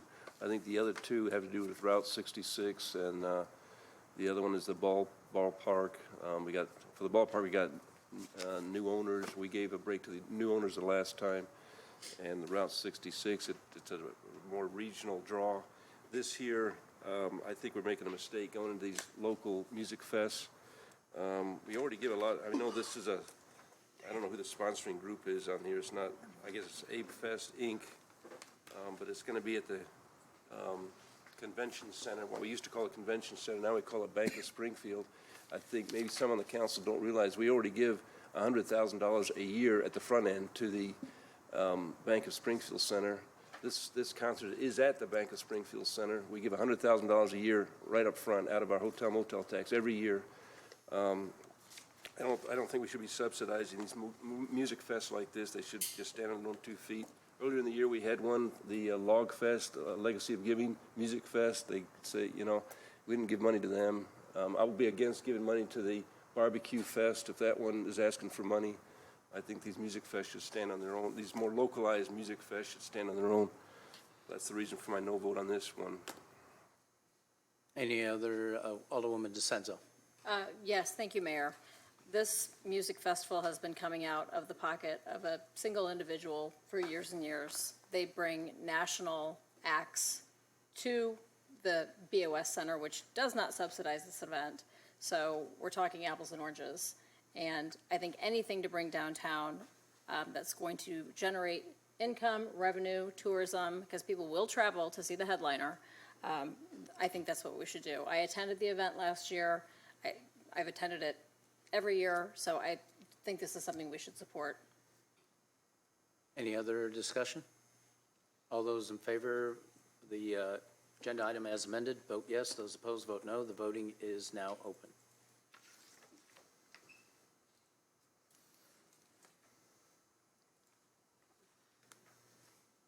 And the ordinance passes 6 voting yes, 1 voting no, 1 voting present.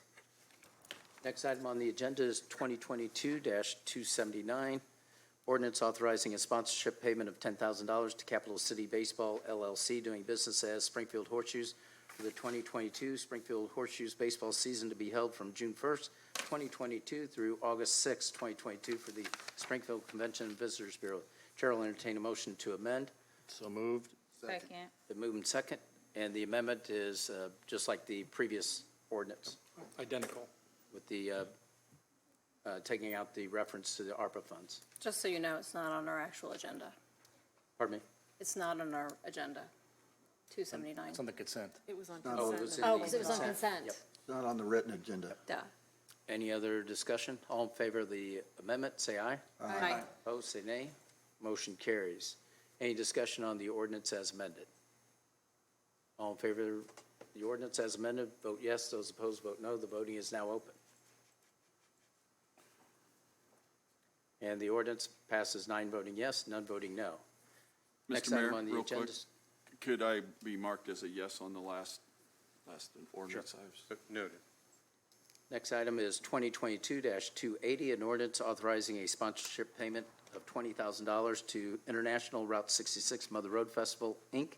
for the Route 22 Route 66 Mother Road Festival to be held September 23rd through the 25th, 2022 for the Springfield Convention Visitors Bureau. Chair will entertain a motion to amend. So move. Second. Been moved and second. Any discussion? And again, the amendment is, like the previous two ordinances, to remove the reference to ARPA funds. All in favor, say aye. Aye. Aye. Opposed, say nay. Motion carries. Any discussion on the ordinance as amended? All those in favor of the motion as amended, vote yes. Those opposed, vote no. The voting is now open. And the ordinance passes, 9 voting yes, none voting no. Thank you.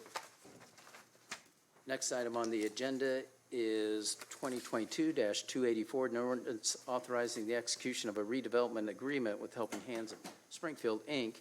for its Park Street Apartments program to construct housing for families, individuals, and veterans that are homeless, utilizing ARPA funds in an amount not to exceed, is that correct?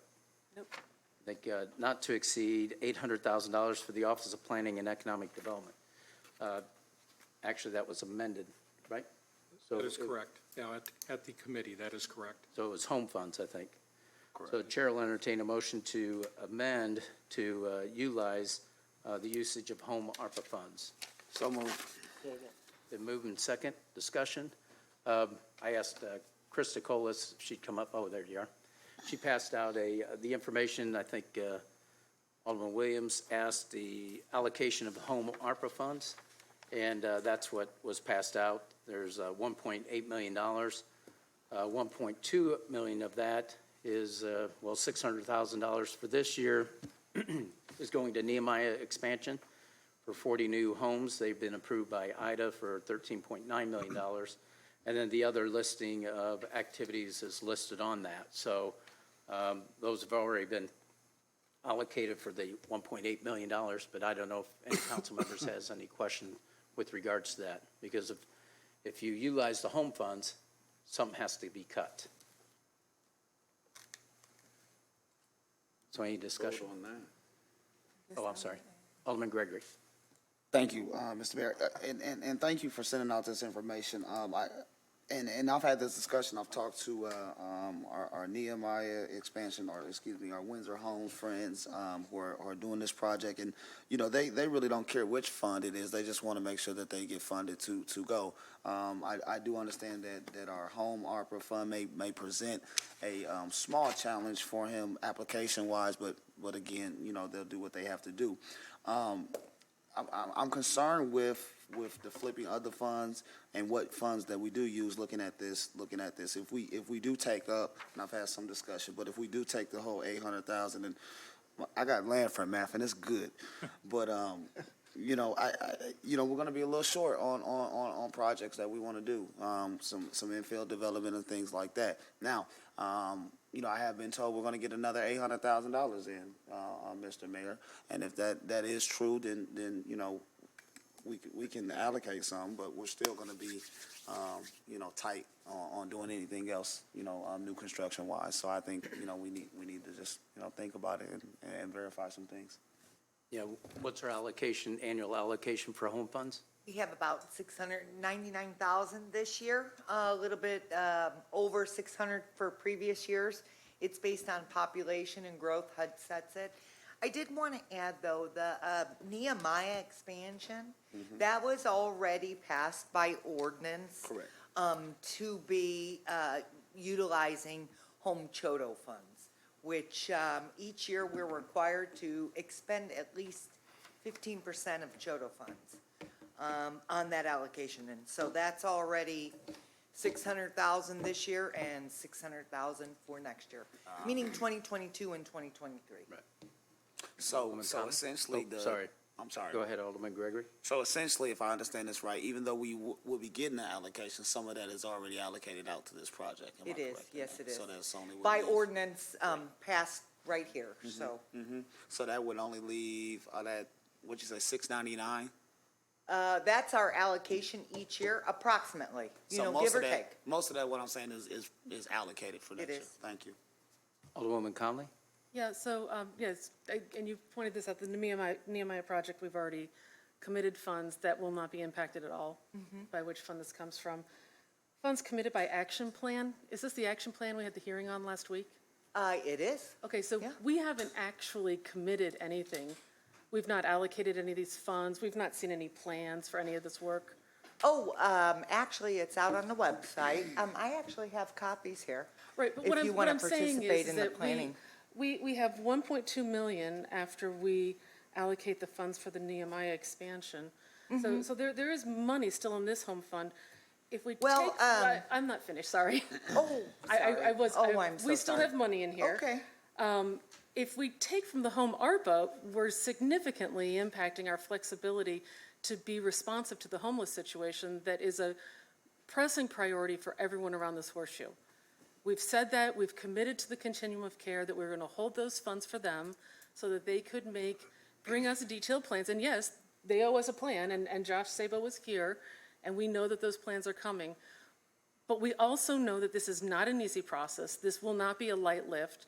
And if we use brick and mortar funds for a brick and mortar project and maintain flexibility with the ARPA funds that can be used to address those people who are currently experiencing homelessness in our community and the variety of issues and concerns that they deal with, I think in that way we're making the best use of these funds, going to the purposes where they really need to be. So I will be a no on this amendment, putting it back to ARPA funds. I think that we need to keep brick and mortar funds on brick and mortar projects, and we need to maintain flexibility in our ability to address those people who are experiencing homelessness in our city. Yep. Alderman McMenamin? Alderman kind of just said what I would like to say, so I'm good. Thank you, sir. Yeah, the one point I will make is home investment partnerships is right at the top of the thing. Program was created in 1990, and then the whole purpose was to provide funds to participating jurisdictions to increase the supply and affordability of housing and home ownership for low-income families. And so that's the intent of home funds. The ARPA funds, which we have $2.8 million, that can be used for, as you pointed out, a variety of items, but it is for the sole purpose of homelessness. That is solely for the purpose of homelessness. That's why HUD has kind of mandated that it comes from the continuum of care. And so really you're giving away your authority, even though it has to come back here. We all know how this has worked in the past.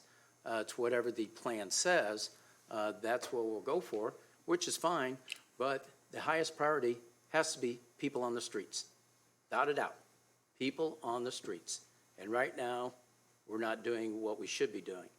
So if we could have that guarantee, which I don't have my full confidence in, but we will see on that. But that's where the priority has to be with people on the streets, get them to the first rung of housing, to the overflow shelter, the emergency shelter. You have to have that. And also gap services with regards to day center services, which right now, as we found out, is over at the library for the most part. And that definitely has to be addressed. But so all the council members contemplating that, you should take a look at the home funds committed by the action plan, which you brought up. $750,000 to improve condition of approximately 15 homes for low and moderate income families, or infill development, $400,000, because we've heard that, we need infill development. We've allocated $400,000 for that, or an operation cost of $45,000 for, Shoto operations, which is, I believe, Growth International. And then the rest is the administration and planning that it takes to administer the funds. So that's what you have to consider where the cut's going to be. And I would encourage the council members to put it in writing so we have it documented, because we had the public forum and Alderman Williams came, Alderman Gregory came, and the gentleman right here in the front came. So we really appreciate it, but that was it. And so we did videotape it, or we did film it, I do believe, so it's out on the website. So, people that are really committed or, have that passion to how they want to direct the funds need to read the report and respond in writing where you think the cut should come from. Alderwoman Purchase. Thank you, Mayor. There's been a lot of talking going on, but I think earlier you had said that we would have to make some cuts, and I just wanted to know what cuts will we potentially have to make? It's right here on, didn't you pass this out? I did. Yes. It's within the plan, the whole plan, really, that uncommitted, we have 1.2 million committed to Nehemiah expansion. The ones that could be flexible is $750,000 to improve housing conditions for 15 homes in low, moderate income areas. The other one is $400,000 for infill development. And the other one is $445,000 for Growth International, their Shoto, that carries out housing initiatives. And then the other $69,000 is for administration and planning. Okay, thank you. So it'd have to come from that area. But we'd like to have it in writing. I mean, it goes back to the discussion on the census. It's nice to have the votes, but it's better to back it up to what you believe in. So we'd like to get you on record on where you think the cut should come from. Because this, what we've laid out, the administration, actually Chris DeColis and the staff, talking with agencies, individuals, through that whole process, felt this is the best use of funds, and we still remain committed to helping the homeless on the streets. And we still have ARPA funds, and that's what the ARPA funds, 2.8 million. That's what we have for ARPA funds that can be used for this initiative. No harm, no foul. We keep moving in that direction. And just one more question. You said that Sure. there is funds for the next 4 years that's allocated to the Nehemiah project? 2 years. 2 years, okay. Just wanted to. This year and next. So that takes our total allocation. Thank you. Alderman Gregory. Thank you, Mr. Mayor. I respect your point, Alderwoman Conley, as far as brick and mortar for brick and mortar. But I hesitate to think that short the $800,000 that they're going to bring us $1.2 million in programming costs. They're going to need some rapid rehousing, this is what it is, and they should be taking it out of that plan.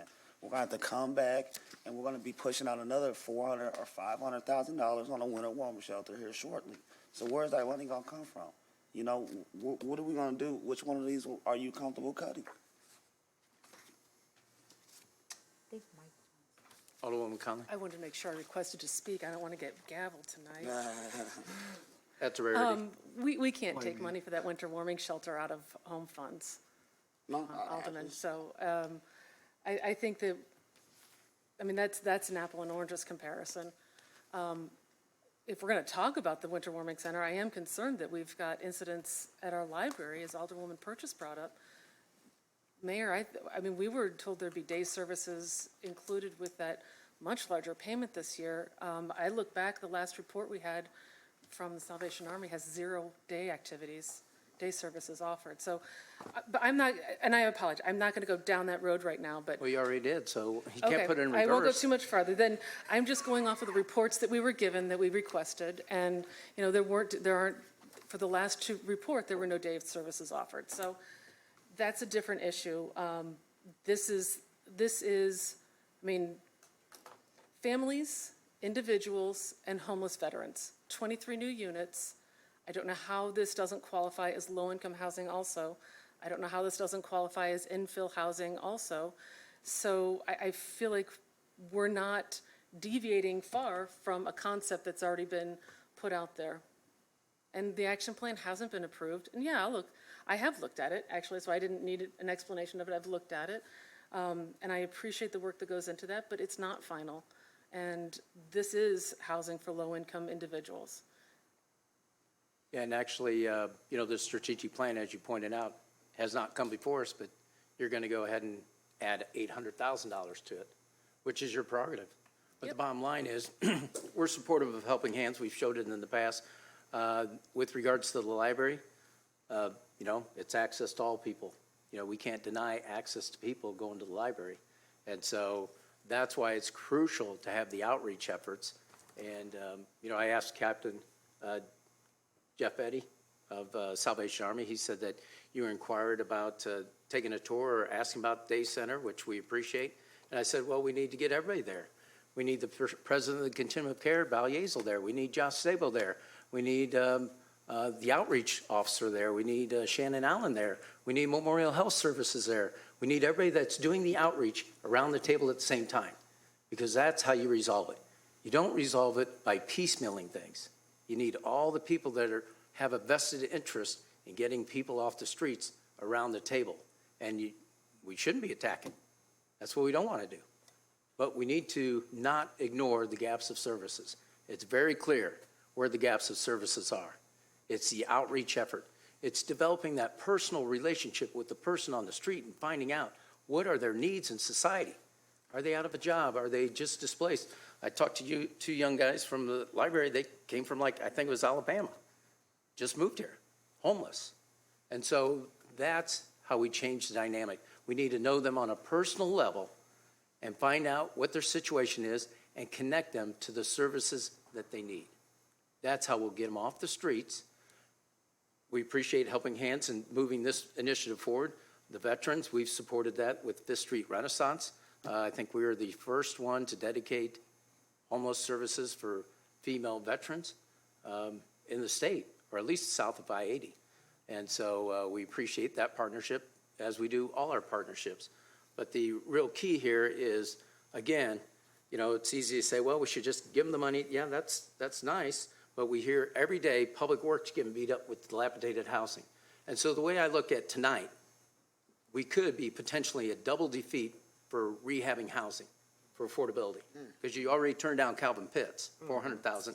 Now we're going to turn down, it sounds like $750,000 for individuals that need new roofs or what have you. And once the roof goes, forget about it. And I don't know if you know off the top of your head how many roofs we put on this past year, but I know the requests are high. Between EHR and MHRs, we've done about 17, I think, this year. Emergencies and also minor home repair program. So you have to take a look at the whole picture. And then a lot of those converted to home deferred loans. And the thing that I'm seeing more now than ever, especially coming out of the pandemic and doing application intake, we have 70 people on our waiting list right now, 70. And these folks are one step from financial chaos, completely, and then they could be homeless. So we're preventing the homelessness. We're trying to help all facets. And we have these other funds, these home ARP funds, that are specifically for our homeless. These homes funds here are to help all these very low to moderate income, especially in our census tracts. And we need to help these folks stay in their homes, make them more affordable, make them safe. Let's get rid of the boarded up houses. Stop the proliferation of homelessness. Yes. Yeah, Mr. Mayor? Alderman Williams and Yes. Alderwoman Purchase. Thank you. So, this thing is, the city has a lot of responsibility, and of course, we're dealing with homeless. That's why all you hear is homeless. But there's other responsibility. I'm sitting here in Ward 3, and I rarely mention Poplar Place. But when I think about how long I've been on the council, and then how many years before I've been on the council, Poplar Place, and how it looks like that. The same thing, these type of funds that we may or may not need whenever we get our act together on that. I know Brandon is scheduled for a total demolishment. So who knows what those incentives are going to look like or what's going to be needed. So all I'm saying is that we have more. First of all, housing is very prevalent and important in Ward 3, probably Ward 2, and some of you all's ward. But I'm talking where the major low housing, low income people are, and why you see me saying, no, we need to use the ARPA and not the home, because we have other responsibilities. Of course, the mayor said over and over, got to get them off the street, homeless got to be the priority, and we're doing that. We're doing that. This thing is trying to get passed either way. I'm saying we need to use ARPA so that we can have the extended services, not just the brick and mortar. Because one of those buildings is going to be filled up with 22 residents who are coming from Helping Hands. They're going to need all that.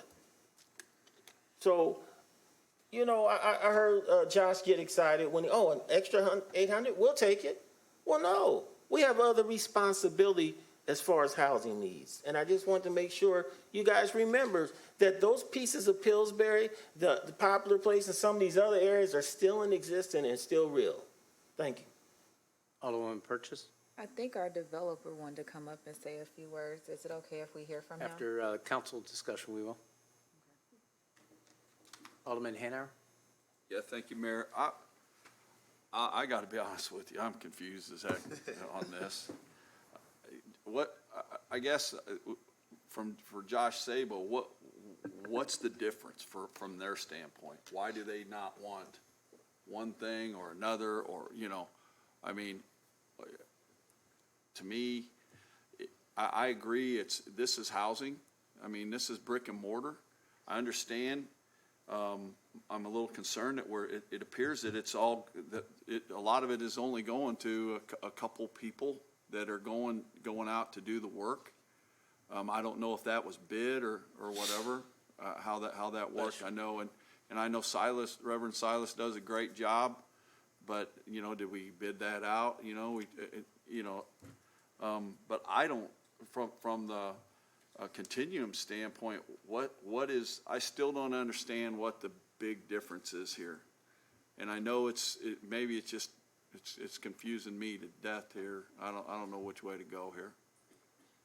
So I can answer it simply, but Chris can weigh in. It's about capacity, right? What would you Somebody rather have? from the continuum 2.8 here that million can- or 3.6 million? Well, is someone from the But go continuum? ahead, Krista. Somebody from the continuum is here? No. So Mike Niehaus can speak to Silas Johnson. Has that project plus this one. Yep. You have to come up to the podium, please. Actually, Mayor, I was on to speak too. Okay. Alderman Conley? Thank you, because I had a question for Krista. So I agree, Alderman Williams Poplar Place in his ward is a very difficult project and absolutely should be addressed. Are there other funds that could be used for that? Could we use CDBG funds for that? For what project? To get Poplar Place, Yeah, Poplar Place, actually got them to court, and then we pledged TIF dollars to do the roads. It's a planned unit development. And then so can we also the use- infrastructure you could use is TIF funds. could we also use CDBG funds for that area? Yeah, we'd have to take a look. So, I mean, Yeah, so there are I other have to know a funds that little could bit go into more that. about what they want to do and what the project is to make that determination.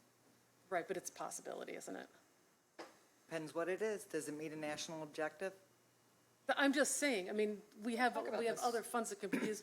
Alderman Williams has a TIF district. Well, in is his it a ward. construction project? You'll have to give me a little background. Okay, well, I don't have background. I'm telling you that Okay, if I were a developer who was going to build something in Poplar Place, would that count as a construction project? It depends if it's targeted for low-income people and Well, I what would the think it would structure be. is and, what other funds, are they getting tax credits or that all? But Mike Niehaus probably can tell us how his projects are structured. They're getting 4% tax credits, and they're getting a tax exempt bond on it. That's what they're trying to do with it. That's And the other financing. If you could explain the financing behind Nehemiah, too. Right. that'd be good. Nehemiah is 9% low-income housing tax credits and small home loan from IDA, and then 1.2 from the city, and a small permanent loan after that. So that's how Nehemiah is getting their money. I watched the meeting last week or so, and I didn't feel it was very clear how it was explained, the difference between regular home and ARP home. And I had a meeting with a few aldermen to explain that, and hopefully it became clear. I don't know the city finances. All I can do is go to the HUD website. But on home money, there's two ways you can spend regular home money. Production or preservation of affordable housing, or two, tenant-based rental assistance. That's the only two things you can spend regular home money on. I got the HUD website back up if you like it. The ARP funds can be used, number one, for the production or preservation of affordable housing. Sound familiar? Or tenant-based rental assistance. That's number two on a regular home. But here's where the difference is. Number three, supportive services, homeless prevention services, and housing counseling. That's the big one. The last one is purchase and development of non-congregate shelter, which non-congregate shelter is when you don't put all the beds in one room. That's congregate shelter. So it's providing homeless shelter where each person has their own bedroom. You can spend money on that through the ARP funds. So that's the difference, and the reason continuum of care wants all the money they can get is because everybody understands there is a heck of a homeless problem in Springfield, and they need all the money they can get. Me as a developer to build this Park Avenue residences, again, it's been said, I just would like a commitment from the city of Springfield, whether it be regular home money or home ARP, so we can close this month and start construction. And I expect to be done with this next summer. So part of, if someone were to say, Mike, what do you want, home or home art? I'll take what I can get. However, it's all a timing thing. Nehemiah is probably going to close in January because all the stuff you got to do. We'll need home money probably next summer for Nehemiah, and then the following year we could do home money also, which would be 23 and 24. We're signed up for 22 and 23, which is wonderful. We're going to need the home money for Park Avenue residences by middle of summer next year. We'll take it at the beginning, we'll take it at the end, we'll take it whenever. The only issue I see is we're hopefully having a plan from Continuum of Care in July on how to spend the money. How long is it going to take City Council to approve it? 2 weeks, a month, 6 months? I don't know. Then it has to go to HUD for approval. Then when HUD approves it, then the applications go out, who can apply for the money. It can be committed, but we still have to make an application. So we've got a project in Petersburg we're trying to do, and we're trying to get HUD to give us a bifurcation, which is just splitting up some units. No big deal. Early December last year, Dorothy from HUD said, we'll have it done in 30 days. We still don't have it. I don't know when Continuum of Care can count on getting the money approved by HUD and then actually being able to spend the money. That's what I'm concerned about.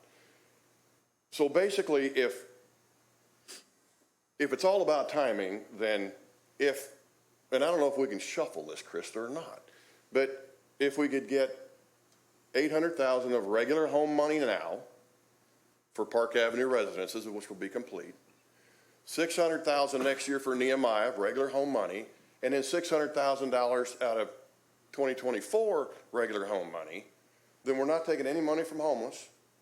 And if there comes a need, again, Continuum of Care won't like it, but if there is a need, you can use it for affordable housing in that $2.8 million of the ARPA funds. Again, give me ARPA funds, I'll take them, and we'll just borrow the $800,000 until they become due. So, or till we can get them, basically. So, again, just give me some money. Don't care which one, and I don't know if the timing works, or Christy, you probably don't like that shuffle thing, but that's the only way I can see without taking money out of, or shorting anybody else now, is moving the second half of the Nehemiah out another year, which would work for Nehemiah and hopefully work for everybody. I don't know. Alderman Hanauer? Yeah, thank you. So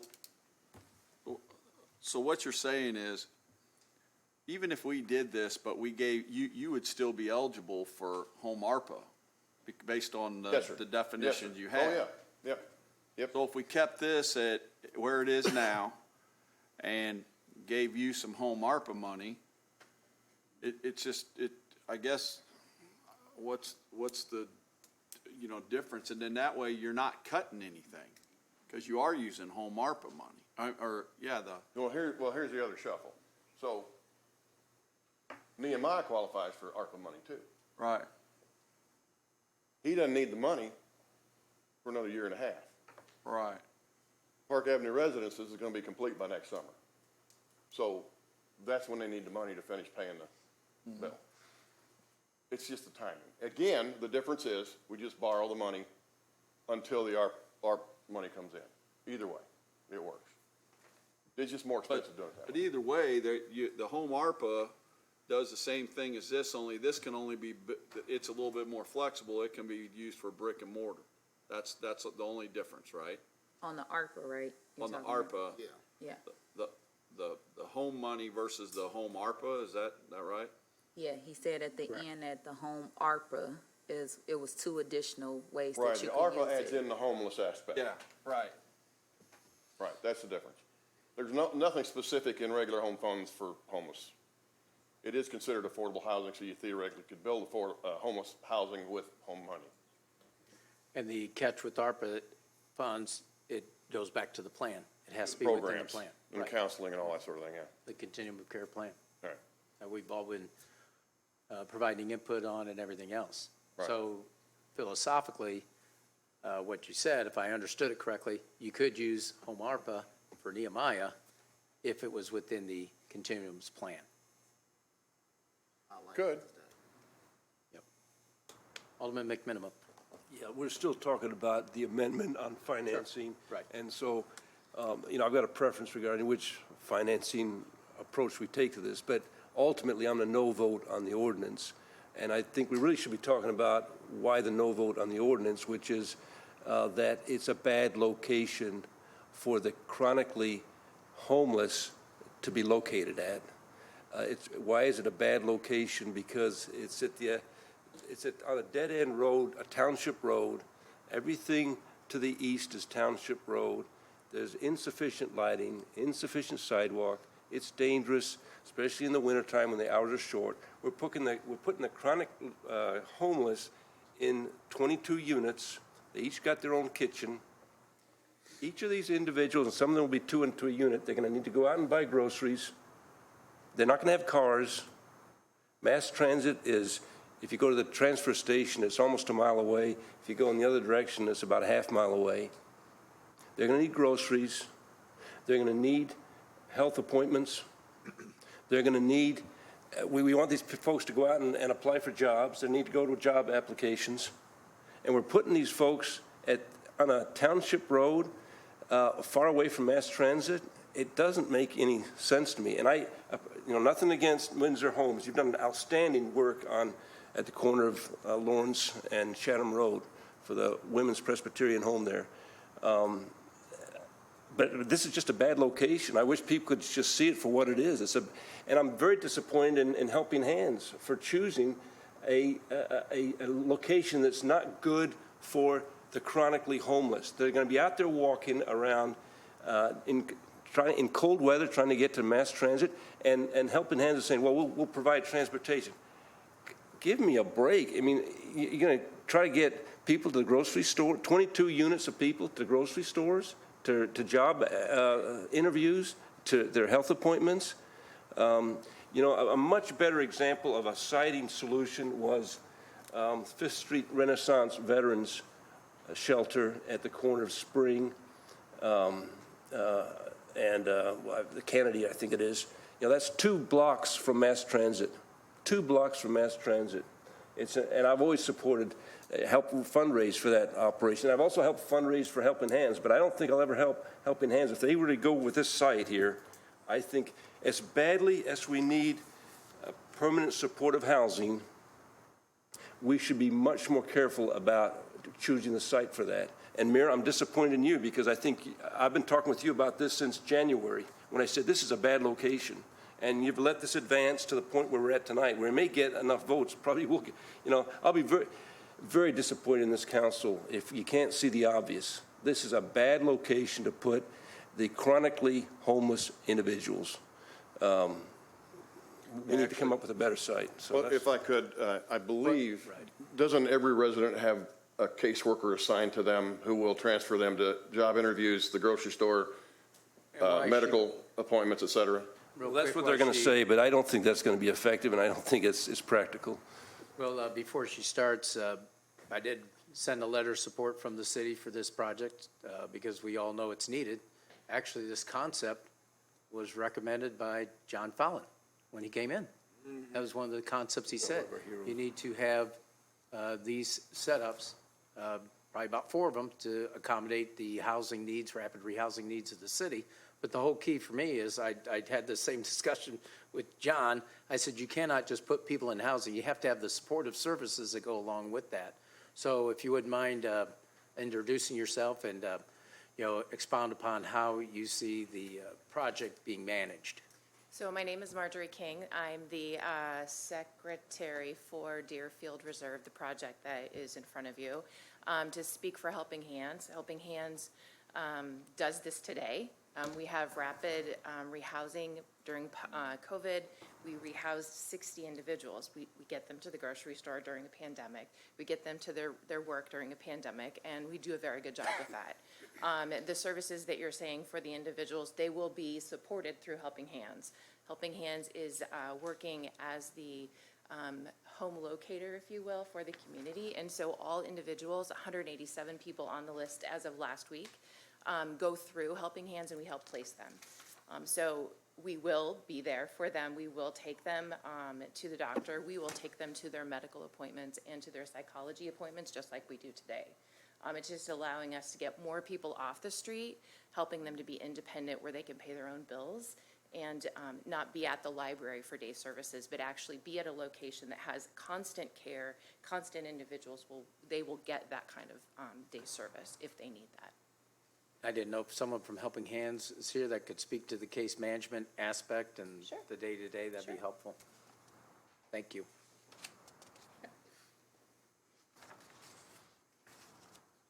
Hi, I'm Annie Lanchin. I'm currently serving as interim executive director at Helping Hands.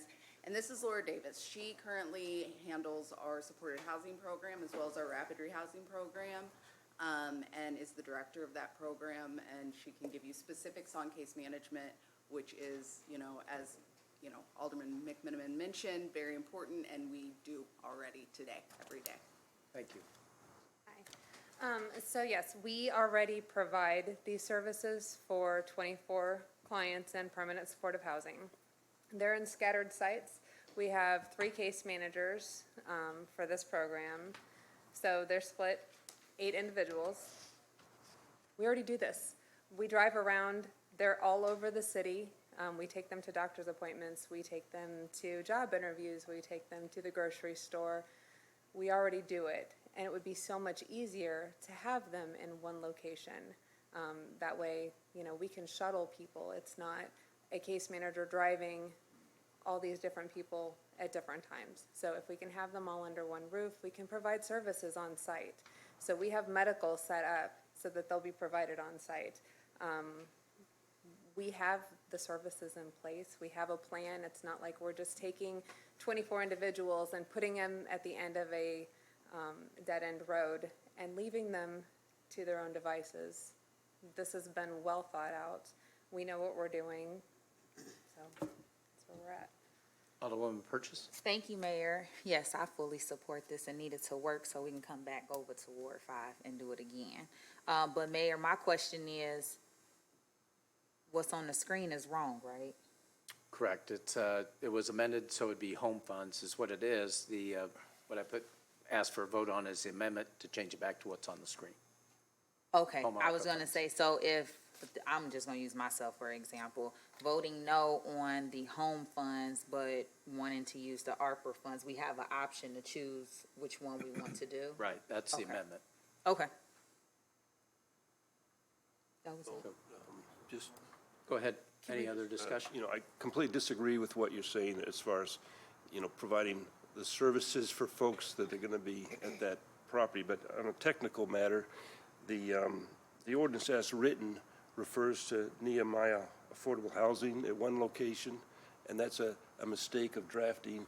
And then secondly, you've just mentioned that Deerfield such and such will be the buyer of the real estate, and they need to be mentioned instead of Helping Hands, as I understand it. So just to explain a little bit, when we applied for the grant from IDA, it was through Helping Hands because we didn't know if we were going to get it. We applied for those monies because there's not enough affordable housing in the community.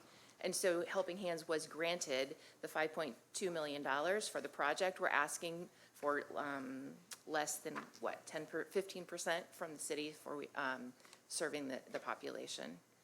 And so Your it is. entity is not mentioned in the ordinance. I understand. Yeah, he's just saying it should be included. We changed, For clarity. once we were, received the money from IDA, we decided that we needed to take it out of Helping Hands because it's not Helping Hands that will be building this and managing the property. So we created Park Avenue residences, That is going to be the 501c3 organization, and then Deerfield Reserve will be that location that we're speaking about today. So Helping Hands was the sponsor to go to IDA and get the money. You have to form a single-purpose entity under IDA to have a development. So the single-purpose entity is Deerfield Reserve. The money that comes from the city is going to go as a grant to Helping Hands, and Helping Hands is then going to loan the money, zero interest, to Deerfield Reserve for sticks and bricks.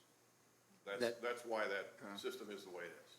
That's the same with the IDA funds, they'll flow through Helping Hands? Correct. Right, Exactly. same way. Can we call the question on the amendment vote, please? Second. Thank you. Thank you. All in favor, say aye. Aye. Opposed, say nay. I'd like a roll call, please. Excuse me. It's a no if we're going with you, right? Yes, I roll call on the amendment, please. And no, what means what? No, it If you means vote we're yes, keeping this in the home funds. If you Wait a vote minute, I yes, didn't hear you're going to you. want to go to the ARPA funds. I can't hear because If everybody. you I didn't vote hear what you yes, said. Corporation Counsel, why don't you clarify it, please? Yeah, with the amendment, if there is a yes vote, it would become home ARPA, as it was before. If it's a no vote, it would stay the same as from the committee, home only. So a yes vote is home ARPA, no vote is home. Thank you. Roll call vote, please. Alderman Redpath, No. Alderman Gregory, Aye. Alderman Williams, Yes. Alderwoman Purchase. Yes. Alderwoman DeCenso, Yes. Alderman McMiniman, No. Alderwoman Conley, No. Alderman Donlin. No. Alderman Hanauer. No. You have 5 noes and 4 yeses, Mayor. The motion fails. So any discussion on the ordinance? Well, just, if I may, I'll push the right button here to speak. Sure. Go ahead, Alderman. You're already up there. It's one good idea to say you'll provide transportation. These folks, they're going to be on their foot, whether you provide transportation or not. And they're going to be on foot in the wintertime, and they're going to be on foot when they want to get something, but they can't get the transportation, and it's going to be unsafe for them. And these are township roads without enough lighting, without enough sidewalks, and I just can't believe that Helping Hands can't recognize the facts for what they are. This is so rude. Any other discussion? All in favor of the ordinance, vote yes. Those opposed, vote no. The voting is now open.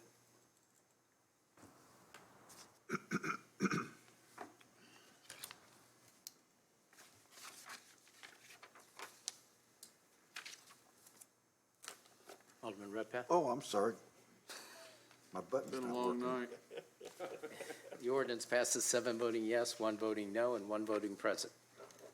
Thank you very much. Next item on the agenda is 2022-285, an ordinance authorizing execution of a contract with Venus Park Development LLC, the purchase of land and all improvements for 73 parcels of property located in Venus Park and listed on Exhibit A for an amount not to exceed $295,061. Chair will entertain a motion. Place agenda number 2022-285 on final passage. So move. Second. Been moved and second. Any discussion? Want to do Yeah. the right for CDBG. Alderman Gregory. So, with this, and as I asked last week, for clarification, it really seems like we are, buying this property twice, so to speak, and, we're going to use the funds of community development block funds. Alderwoman Conley just asked about that for extra, projects. And we've had another project in our community, Springfield project, that when they couldn't develop on their land, when their plans didn't work out, guess what? It went back to the county. No one came to save them. No one gave them $280,000 to save the land, and then them tell us what we're going to do with it. So I would be open to supporting this with some ARPA funds or something like that. Under the final rule for vacant lots and things of that nature for us to take care of. But we really have a heavy burden with vacant properties and vacant lots in our city. And you know, that funding source allows for us to buy it, and I would support it under that. But I wouldn't support it under using community development block funding to purchase that land. So, thank you. To address your question, Alderman Gregory, I think we're flexible on what type of funding source is used. We had some initial conversations with the mayor and corporation council, and the city recommended CDBG, but we are open to other suggestions. Thank you. Alderman Williams? Yes. So, so this is about debt. Would you agree? About debt, you said? Yes. It's about the fact that it's no longer, the funding model is no longer sustainable for us. So yes, at this point, I mean, the alternative is, as Alderman Gregory indicated, you know, the lots would go back to the county trustee. At that point, the city would be mowing and maintaining them anyway, but you would lose the opportunity to do large-scale development because the lots would go up for auction and be sold individually. We all know there's not a whole lot of demand for individual lots in older neighborhoods, and this is an opportunity to really, you know, do some large-scale development. So I don't know if this is a corporate counsel question or what, or maybe one of the guys who didn't want Mr. Pitts to get it because he owed, because this is an example of what I'm talking about. So this is another housing or development issue dealing with debt, and they're asking for this money, yet they owe the county for taxes, which is a much more legitimate debt than at least what Pitts went through. Not to speak against the project, heck, parts of that is me, is Ward 3, but I'm trying to be consistent and send a message to the citizens that we don't do what we do. So I'm thinking that this needs to go to committee until that's cleared up. And if you can't clear it that way up, we have to do it the way Sean's organization had to do it. It just comes back in and no one rescues them. Thank you. Alderman Williams, I would just note that one difference I would say with this is that the funds will be used to pay off the debt. So my understanding is the concern with the Bone LLC project was funding that project while there was an outstanding debt. In this case, there would be no outstanding debt left. I appreciate that. I really do. So let me ask you an honest question. Do you think we should have took the position we took on Calvin Pitts? That is not a question. No, you're not recognized. I'm talking to Michelle. She doesn't have to answer it. It's up to her. I mean, Well, free will. you and I have had an individual conversation about this, so I think you know where I stand. She thinks we should not have done what we did to Calvin Pitts. She don't want to say it because our other woman is now speaking up, someone who really should be recusing herself because she's a part of this deal. But I'll just say this. We need to be consistent with our rules, and it should apply to everybody. Debt is debt. Thank you. Alderman Hanauer? Thank you. So I asked last time, I haven't heard, how many, and I guess Nate, I don't know if you guys have it, how many total vacant properties do we have, or properties does the city own now? Not including the municipal center and that. Yeah, Amanda Long or Nate, one of them can give an approximation. 310. And then we're adding 74 to this, is that right? But Ralph, did you hear what she just said, though? Like, the county will take it over and we'll still be cutting and taking care of them no matter what. Well, I guess. Go ahead, Alderman. First of all, and I think that we got to do everything we can, and I think we're trying to tell people how they have to use lots, and we got to get these lots back on the public roll. We need to get out of the real estate business because it isn't working. 310, let's just say, you know, even at $100, you know, that's money that we're not getting in taxes. So I'm concerned about that. In this agreement, is there limitations when we have the lots? Is there limitations on when we sell them, what the people can do to the lots? My understanding is it would depend on the source of funding that you choose to use. A lot of them are tied to some sort of income restricted housing to facilitate housing for. Okay, and then, so you've had these lots for, and I'm not trying to, give you the third degree here, but, so you guys have had these lots for how long now? 12 years. 12 years? We started the 2010. process. And you guys 12 years have ago. made every effort to try to sell them and get them developed in that, correct? Definitely. And you haven't had any takers? Not on a large scale, no. And so I guess, and the reason why I'm asking this is these are questions that I've gotten from people, out and about and in my ward. And so, no offense to you guys, but I think you guys would do a better job at selling them than what the city would, quite honestly.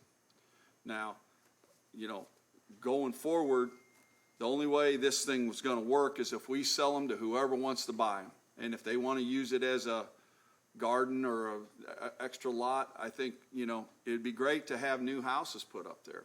But the fact of the matter is, I get one of the complaints, one of the calls that was, look, you've got building costs is going up, the interest rates are going up, and there's just not gonna be that appetite to build like that. Now, you might be able to get, and I know Alderwoman Purchase is looking at trying to get some developers involved in some housing over there, and that's great, and I hope we can get that done. But, man, I'm just concerned. We got 310 lots now, we're adding 74. I don't want to see the lots go back to the county and us have to do the work, because that doesn't do any good either, So you're kind of, it's a catch-22. We're in But between I a rock just- and a hard place, yes. But I just really think that I'm very concerned, because if you guys have had them for 12 years and you haven't sold them, then how long's the city gonna have them? And we'll have them until Alderman Redpath runs for re-election or another election in 10 years in Ward 9.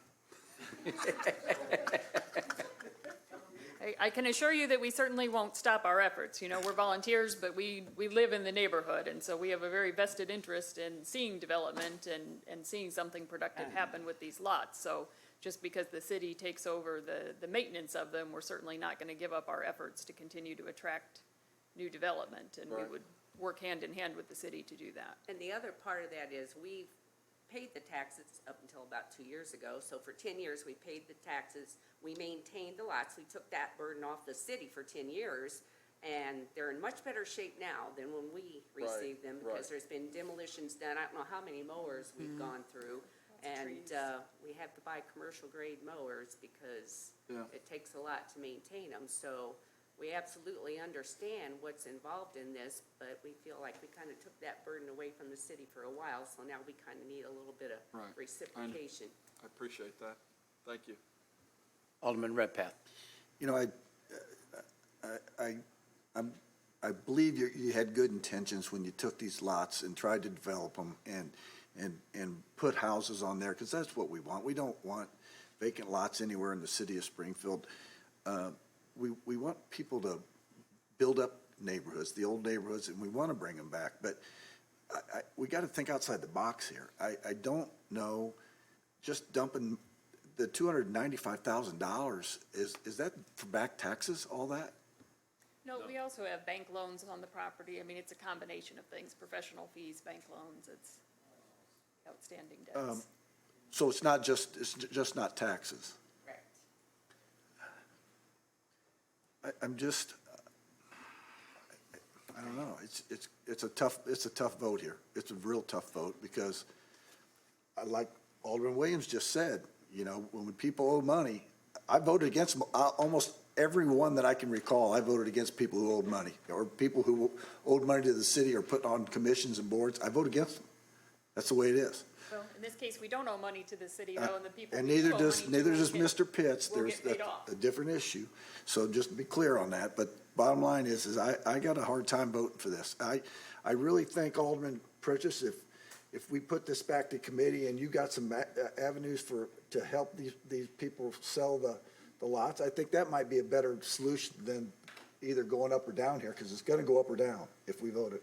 And I'm not sure that you get the I vote. did share that with Michelle, and like she just stated too, if we do vote no, it goes to the county and we still take on. My question is, how long do we take on those lots, since y'all don't want those lots taken on? How long do we take them on if the county takes them back over?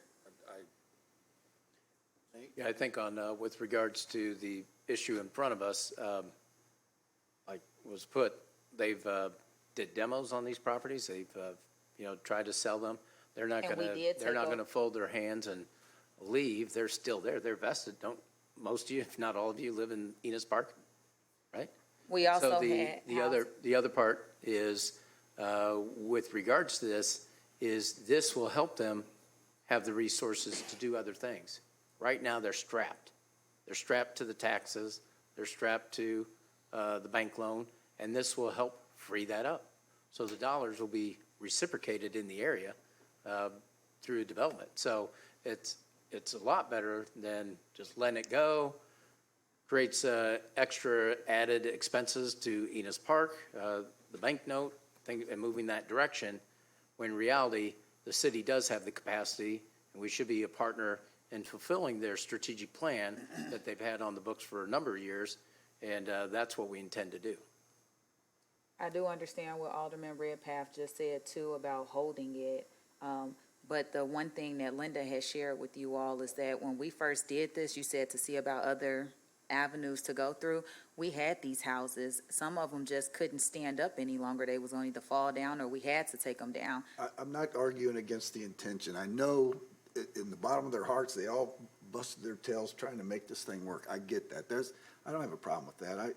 I just, we're spending the same money over again.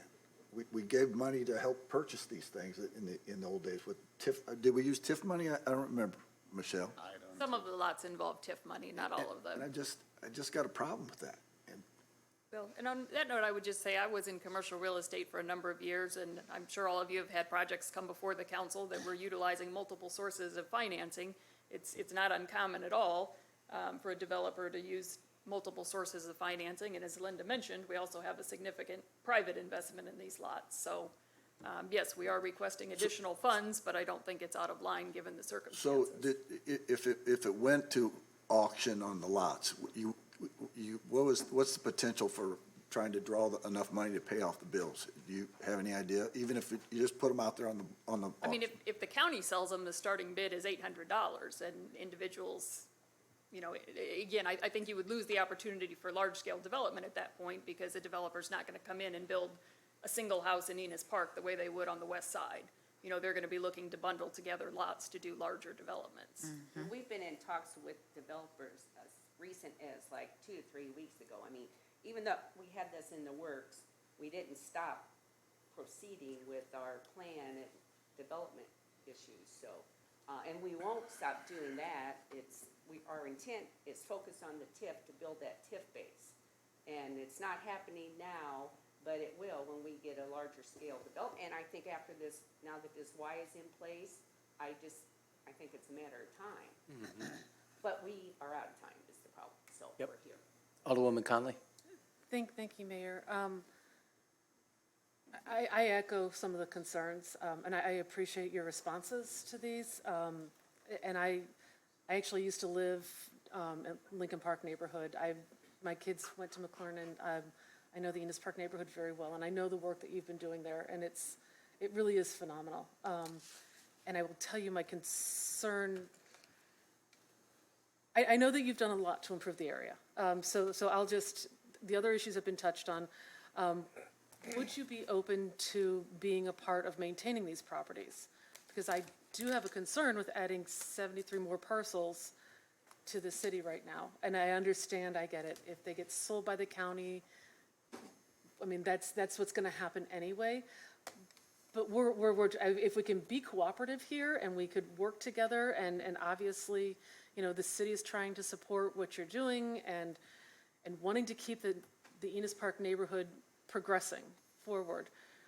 If you've bought the mowers, if you've got stuff, is there a way that at least the neighborhood association can partner with us on that component of this?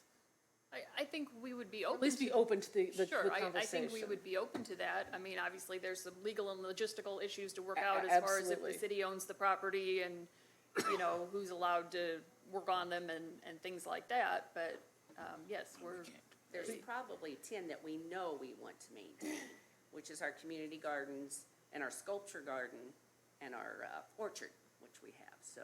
we So the definitely- sculpture garden is part of the sale? Correct. Oh, I didn't realize that. So those would definitely be, you would, your preference would be to maintain those yourselves? Correct, those are public spaces, and it relieves the burden of paying taxes on them.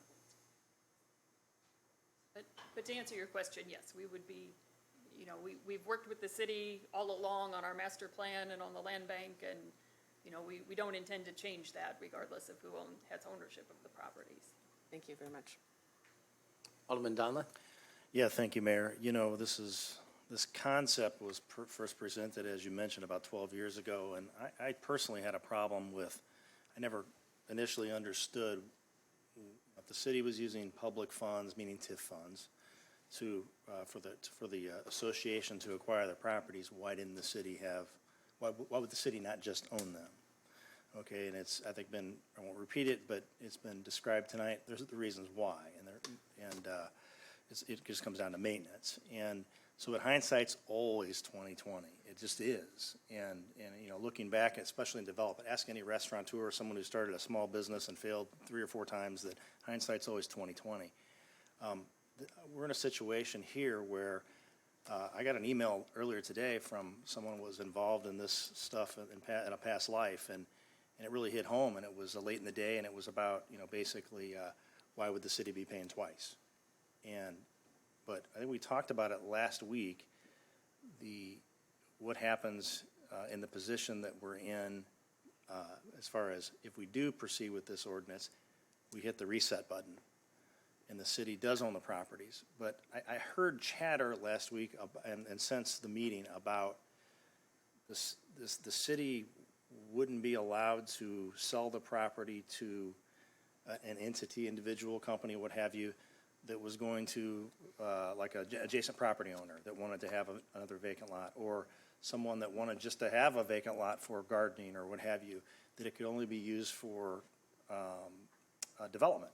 And of course, the concept there is to drive up the property values, get economic development people. I get that, but how can, I guess my question is, the Corporation Council, how can the city, because my understanding was when we sell property, we got to sell it for 80% of the appraised value, and then it's basically put up for auction, and then whoever has the highest bidder can use it. And obviously, there's zoning considerations. How can it be restricted? That's the missing piece here that I didn't hear answered so far, and it really didn't come up until after the meeting last week. Yeah, on that, it's the funding source. So if it's TIF, you have greater flexibility. CDBG, it has to be used for low, moderate income individuals for their benefit. So I don't know, Corporation Council, if you have anything else you want to add to that? The proposal has general language about preference basically for home ownership. And the details going forward, I think the city would want to work towards the implementing, hopefully, the master plan, or at least parts of the master plan that can be done for Enos Park. But all of it would have to go through an RFP process like we do now. You know, we have a pending one that's up now. And I think we typically, Amanda could speak to this, Mayor, but I think we typically sell 20 or 30 lots a year right now. Right. So those are in a combination of things. Some are the adjoining property owner, some are for development, some are ones where they're trying to expand a yard or maybe a commercial property, for example. There's been some of those. So through that process, we would have to narrow down, and if it becomes impractical to do purely a new house construction, then there's going to have to be a further discussion of what to do. But the RFP would call out conditions or priorities or preferences, just like we've done in the past with others. But is there a rule in this particular agreement that says that we can't sell it to anybody that isn't building a house? I will have to go back and look at that. If there's language similar to that the goal or the principle would be to favor home construction, but I don't recall that it's exclusive to that. It's the goal that. I believe it says it can be waived by mutual agreement, that prioritizes new development. It's not absolute. There's a process in there, but it clearly states a goal for home construction. And if we follow the master plan, the infill new construction is the ultimate goal. So, yes, there would be cases where an adjoining property owner may want it, but if we've got lots that are contiguous and we have groups of that, they would be much better suited for a group of townhomes or workforce housing, that kind of thing, so. I think that answers my question. I think that answers my question, but it also adds to it that the city has some flexibility, and that I didn't think that was being talked about before, so thank you. Alderman McMinimum? Yeah, I think the way to look at this is not are we paying twice. I think the way we have to look at this is if Enos Park had not been there for the last 12 years, we probably would be paying 3 times or 4 times. From the point of view that you've done an outstanding job in promoting the area, stabilized some of the real estate, you've maintained the property, it's a more desirable place to live, so hopefully our police calls are down, problem property issues are down, you've done the best you can, you're running out of steam, and had all these lots gone to city, we'd be paying a lot of money in different kinds of ways. What you've been doing really is like an arm of our economic development department. You're really kind of you've done the best you can to promote economic development in that area, and now you're getting eaten alive by the expenses of doing so. I think the numbers you've shared are that you're paying about $8,000 a year in real estate taxes. You're paying $7,000 in insurance a year. Maintenance? You're doing about $8,000 or $9,000. So you just add up those numbers. You're about $23,000 a year, and times 10 years, that's $230,000. It adds up. It's a very large expense out of your pockets. But if the city owned these lots, the city wouldn't have to pay real estate taxes like you're doing. But you're really doing something that's for the benefit of the city. So I think this is a clean way to get out of this instead of, you just stop paying your real estate taxes and then the properties default back to county ownership and then the city buys them or whatever. I think this is our best alternative for the choices that we have. You're running out of steam, you've done the best you can, but these expenses are eating you up. And They are, and I will say all 3 of us have personally put money into the properties. The current arrangement is just not sustainable. It's just not sustainable. So the choice in a way is proceeding with some kind of an orderly process, or failing that, then it'll end up through the tax sale process. Through the various, as it works through the county process. So those are really the 2 scenarios that are going forward. Alderwoman DeCenzo. Thank you, Mayor. I will say when vacant lots have come up in Ward 6, and it's not the same situation, of course, that you have, but people use them for a garden or to make their yard bigger or to maybe put a garage on.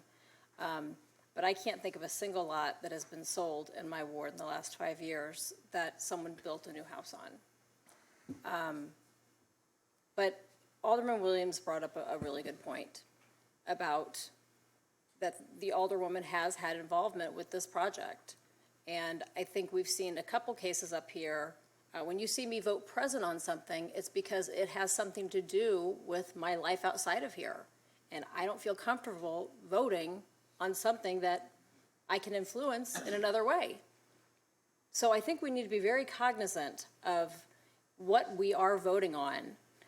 If our family members are involved, if, we have relatives that work for the city, that sort of thing. So I do agree with you, Alderman Williams, that, Alderwoman Purchase has had a vested interest in this. And who knew I was gonna be an alderwoman now, so I'm confused by that.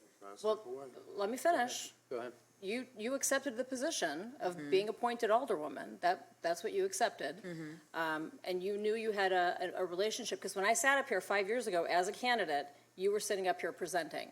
So I'm just saying, things change in our life.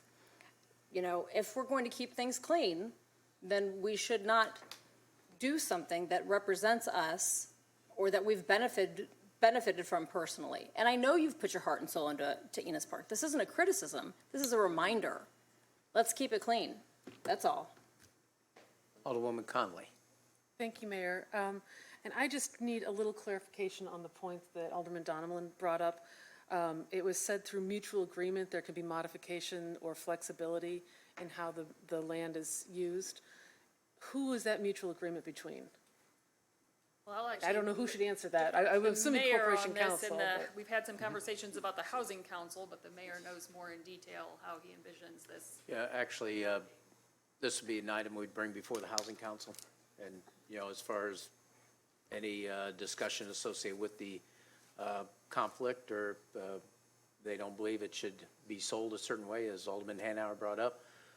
Previously, there were certain parameters that Enos Park would like to see with regards to housing structures, but, you know, if we want to go away from that process and think it's a viable project, we'd move it through the Housing Council. Okay, so, and really, Mayor, I just need to be clear. Sure. We have that flexibility with the CDBG funds to do something like that? Well, that's what we'll probably should end up doing, is splitting the cost with TIF and CDBG. As I don't know if Krista's still here, with CDBG, it has to be used for a low, moderate income individual for their benefit.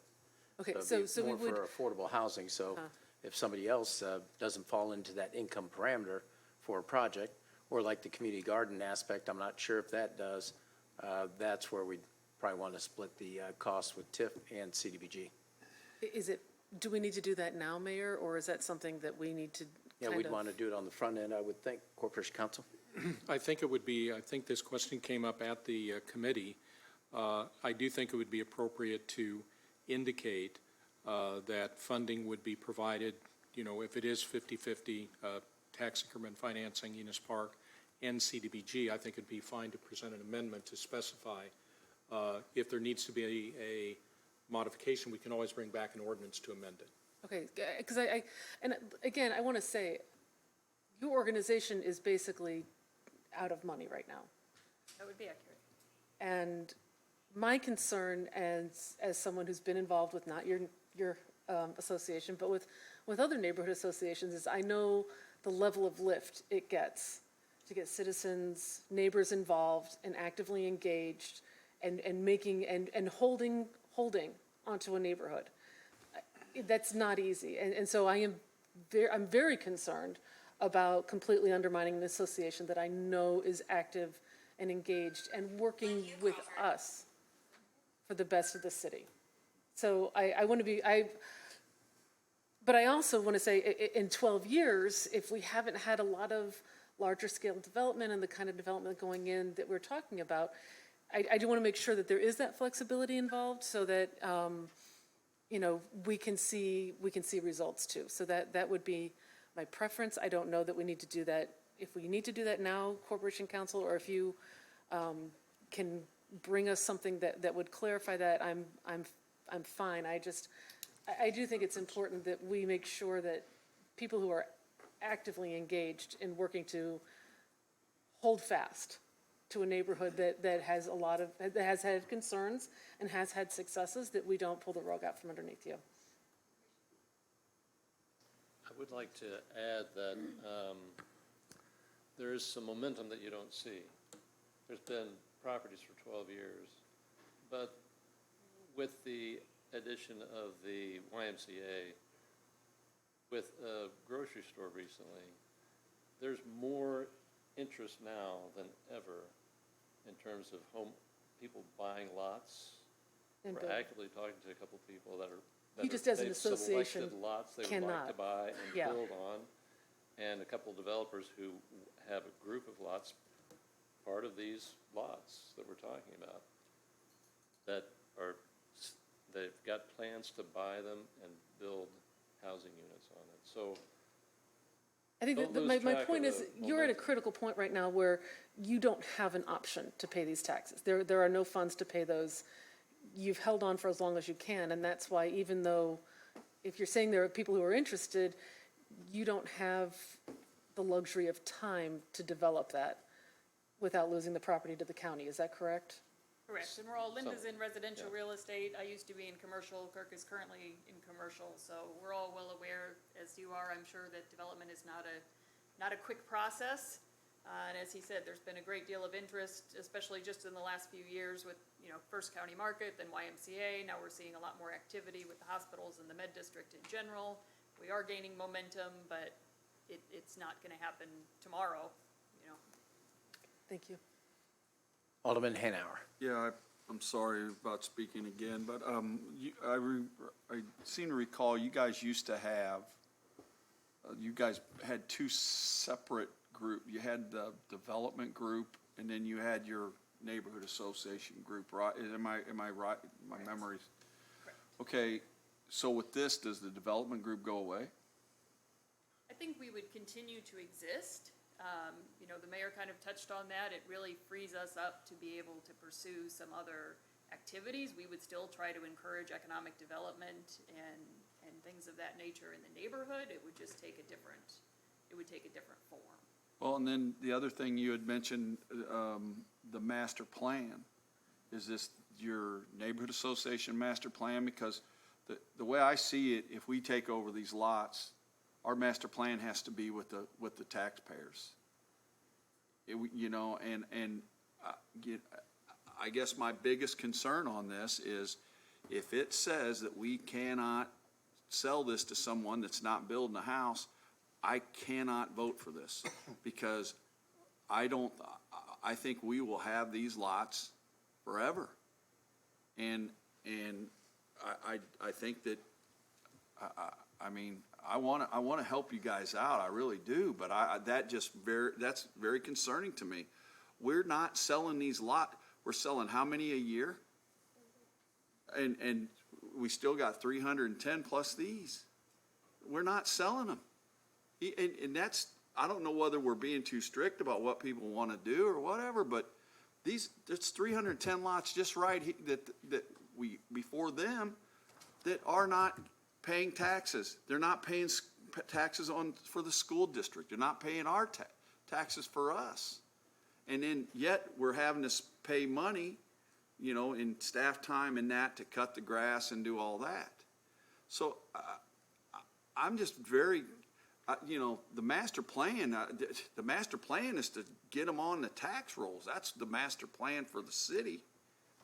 And I'm just concerned about that. And, you guys have done an admirable job trying to do this, but,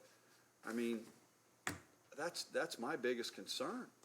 We'll have 380, almost 390 lots. And if we're only selling 20 a year, my math's not very good, but that's a long time out. Alderman Williams. Yes, so in a sense, I feel like we're being asked to buy back property with stipulations. With added stipulations. It's not like, okay, you want us to buy them back, but when you buy them back, you can't do this, you can't do this. This just is starting to not make sense to me. And then I wanted to address Alderman McMenamin's statement on cost and what you may have paid into this. But, this was way before I was alderman, but being a part of other neighborhood associations, watching this process that you guys were blessed to, through Mayor Houston, I believe it was, to do and get going, and having so with TIF funding, before the city decided to go another direction, you were getting something like $300 and some $1,000 a year in TIF, am I correct? That is correct. Well, is it $350 or $3? It was between $250,000 and $300,000 a year starting under Mayor Houston. So this is why I can't relate to what Joe McMenamin was saying earlier on your end of it, because to me, you got blessed, you had a chance to do it, it just isn't working. On the east side with that situation with Springfield project, they had to give it back, and that was it. So I just don't understand why we're going through all this different stuff. I realize we have aldermen that was involved, and maybe that's how you get to this level. But we need to just start making sense of some things. Some of it's just straight up business sense. Well, I would like to clarify, in addition to the lots that the council's currently considering, over the past 12 years, we've also passed on approximately 50 houses to new homeowners, and the vast majority of those were houses that would have been demolished. So again, when you look at the economic development impact on the city, you know, taking a house, not only would the city have the expense of demolition and then the cost of maintaining another vacant lot, we got people to fix those houses up and put them back on the tax rolls and So back all into I'm productive saying is use. if East Side organizations would have been afforded that same thing, do you imagine the East Side still looking the way it looked? If we would have got the advantages and the benefits and blessings that you guys got, it would be a different story over there too. So, and that's all I'm saying. We'd be glad to work with you on You know, so that's all. Well, I don't know, because you're wanting us to buy them back. So I don't know what the track record is. It is better over there, I guess, and things are tough. My people want to be over there. Oh, that's a great place to come and go. So, you know, it's just one of those things where perception is one thing, but then the reality is other. They don't see it as you guys needing anything over there. And yet, you're asking us to buy back with stipulations again, some 73 lots. Well, the stipulations basically would be to follow the master plan.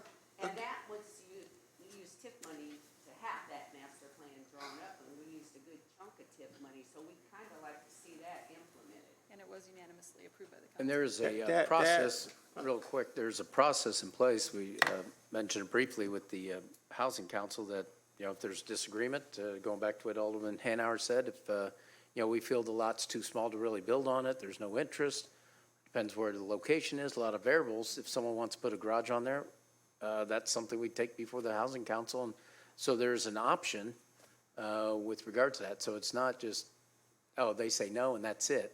There's a process in place that would be followed to make sure it's a good fit. Last thing they want is have all their good work go for naught, because they're correct. You have the YMCA over there, a $30 million facility. You have the grocery store. You have the medical district bustling at the seams, or will continue to. And then you have the Art Association, the virtual art center right there. So you have all the amenities to live there, walk to work, and play right there. And it's connected to downtown. And, you know, Alderwoman Purchase told me she walks from downtown from activities to Enos Park. And that, back in my private sector days at the banking, when we had the architects come into Springfield, that's what they said to do. Integrate downtown with the neighborhoods.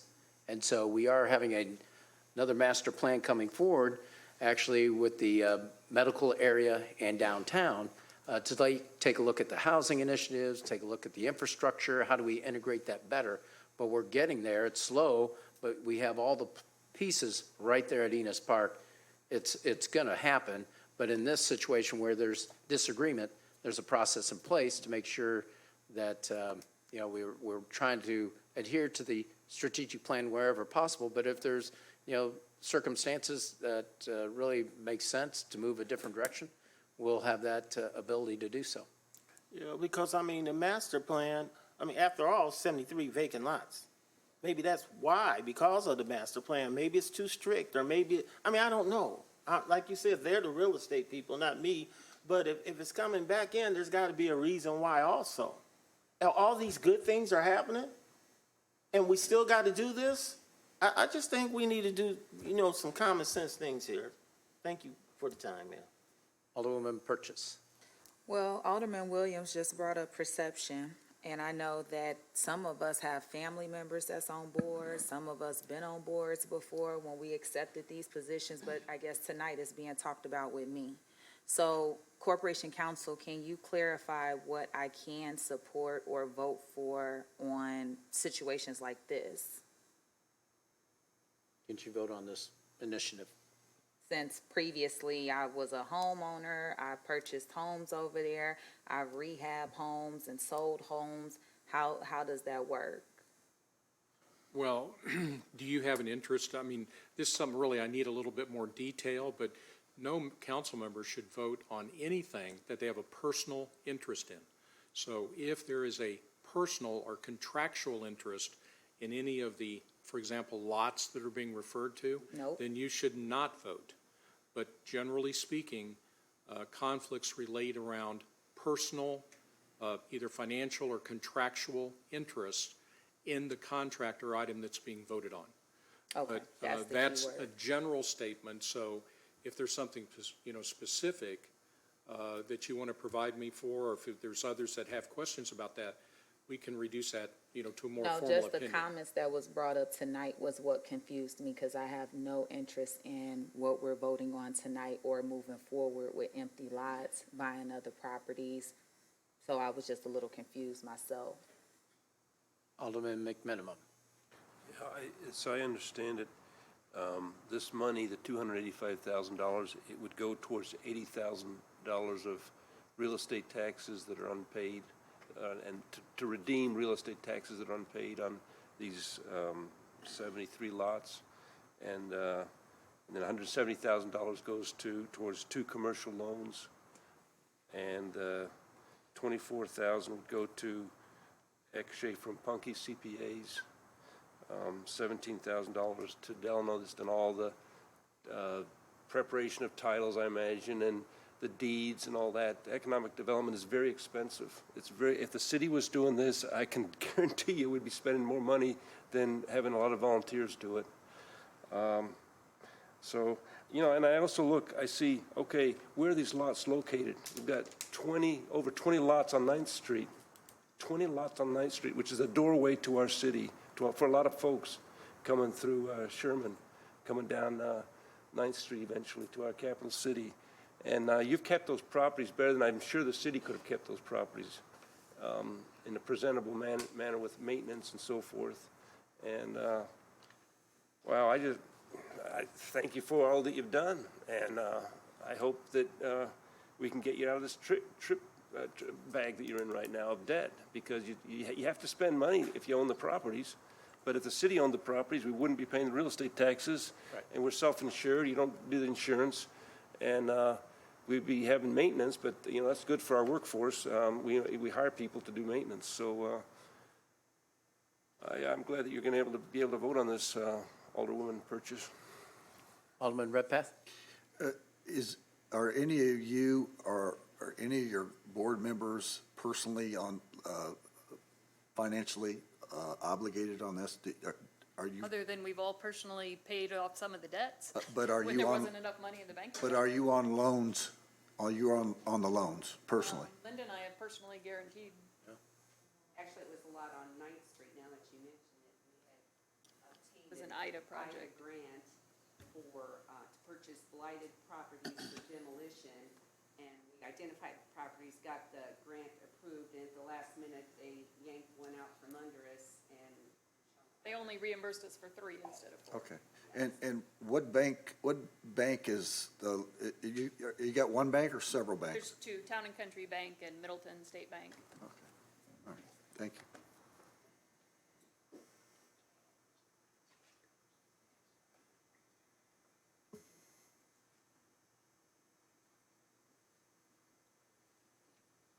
Alderman Williams. Yes, so earlier you said 15 sold homes? You sold 15? 50. 50, okay. So was Alderman Purchase one of the 50? Yep. So that's my point. There's a self-interest here that she should not be voting. She But if you- benefited from, okay, that's Go ahead. all I'll say. I'll let this go. Thank you. If we're going to go that route, we might as well disqualify everyone who takes a campaign contribution from the laborers, let's say. You know what I mean? There's, That's a story for another day. okay, let's hold it for another day. Oh, boy. Today is a pick on I think we're Lakeisha running out of day, time. I see. That's what I see today. Those 7. Joe. Alderman Hanauer. Thank you. At this point, Alderwoman Purchase, I don't know. I would ask that you hold this. Hold it. If you can. Mr. Zirkle needs to get back to us on what the rules are as far as getting, you know, what we can do and can't do on if we would get it and sell. If we could get some clarification there, and then we can move on, I would ask your consideration for that.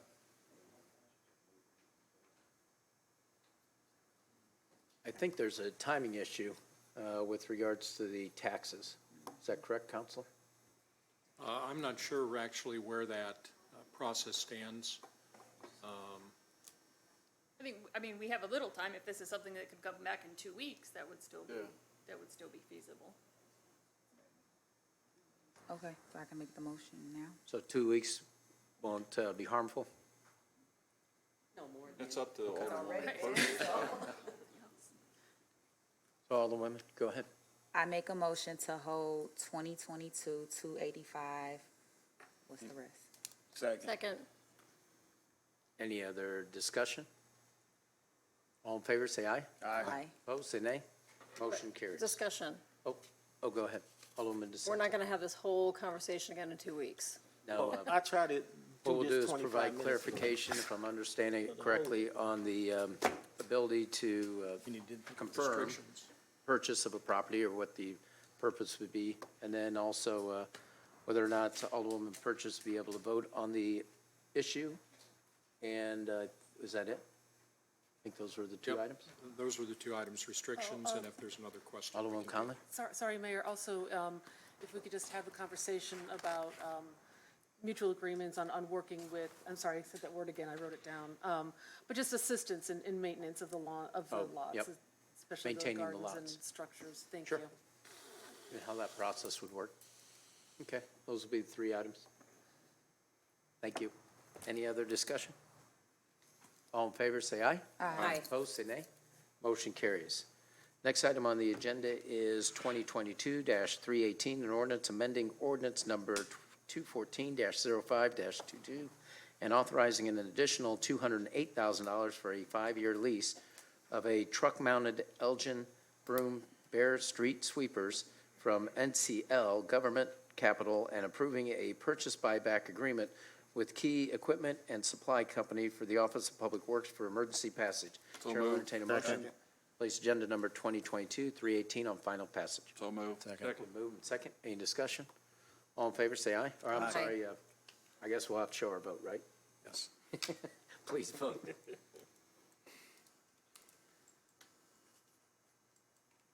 So the ordinance passes 10 voting yes, none voting no.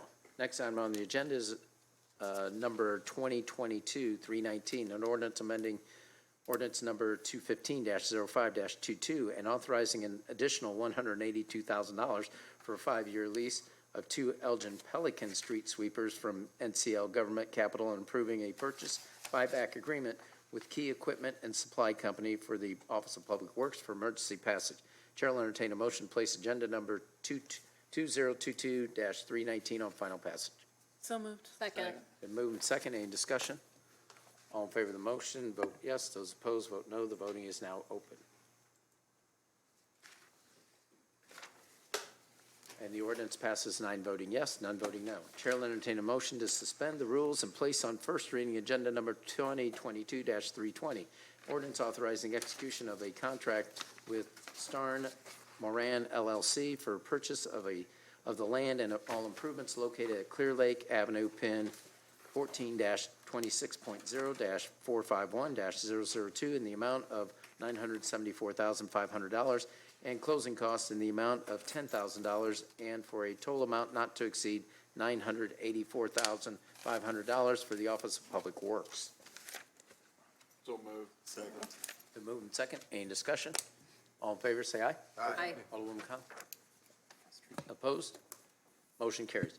Chair will entertain a motion to suspend with the rules in place on first reading agenda number 2022-321, an ordinance authorizing execution of a contract with Fred Wanless LLC for the purchase of land and all improvements located at Dirksen Parkway, PIN 14-24.0-454-003 in an amount of $360,000 and closing costs in the amount of $10,000 and for a total amount not to exceed $370,000 for the Office of Public Utilities.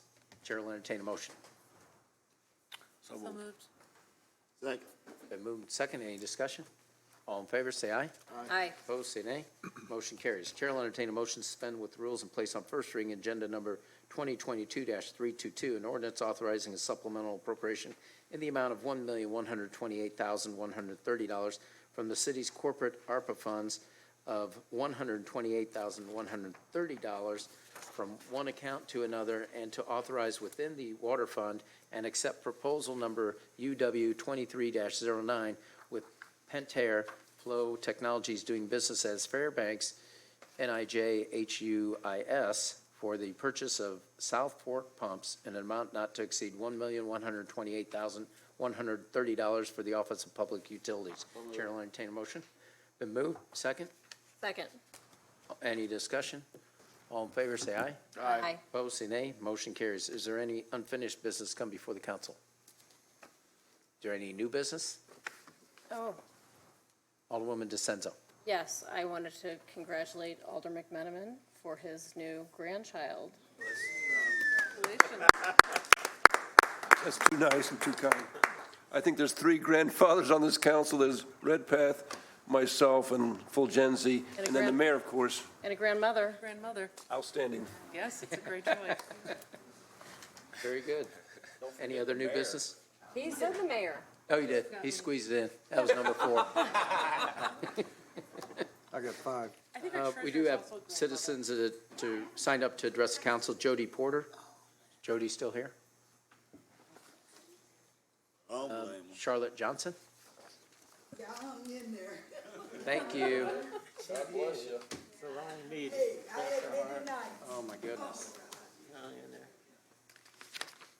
I wouldn't leave this phone. There you go. Leave this fine.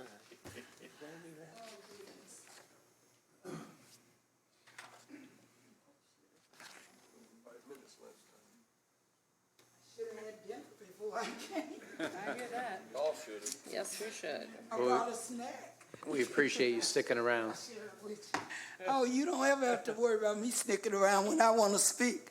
But thank you so much. Okay.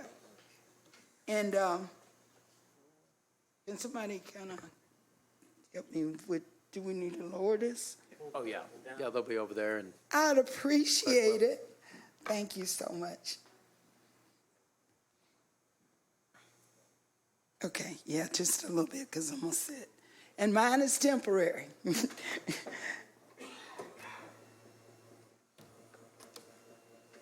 And it's not winter anymore.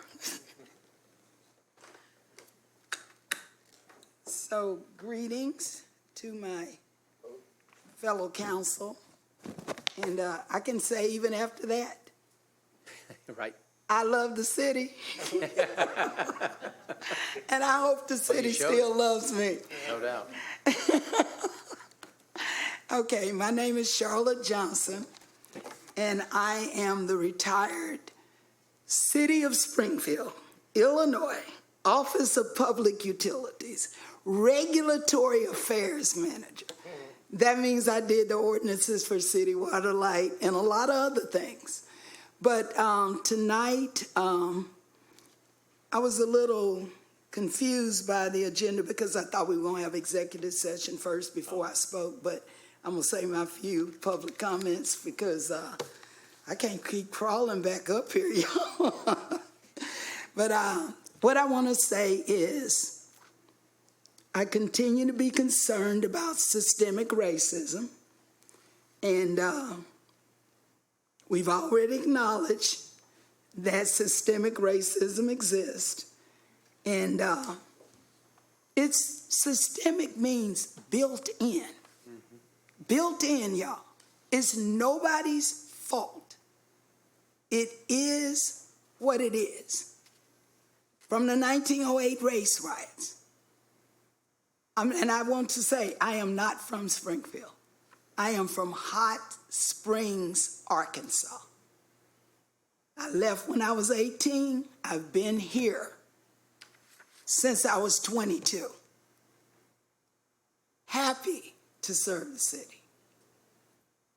Because what a lot of people don't realize is City Water, Light, and Power is the largest municipal utility in the state of Illinois.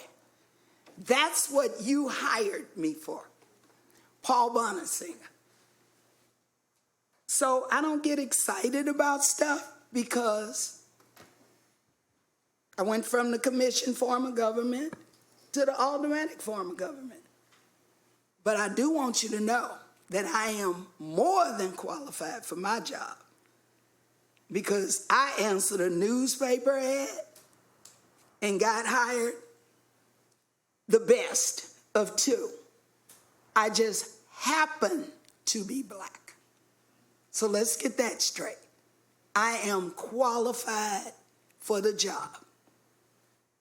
And so for 12 years, I'm your spokesperson.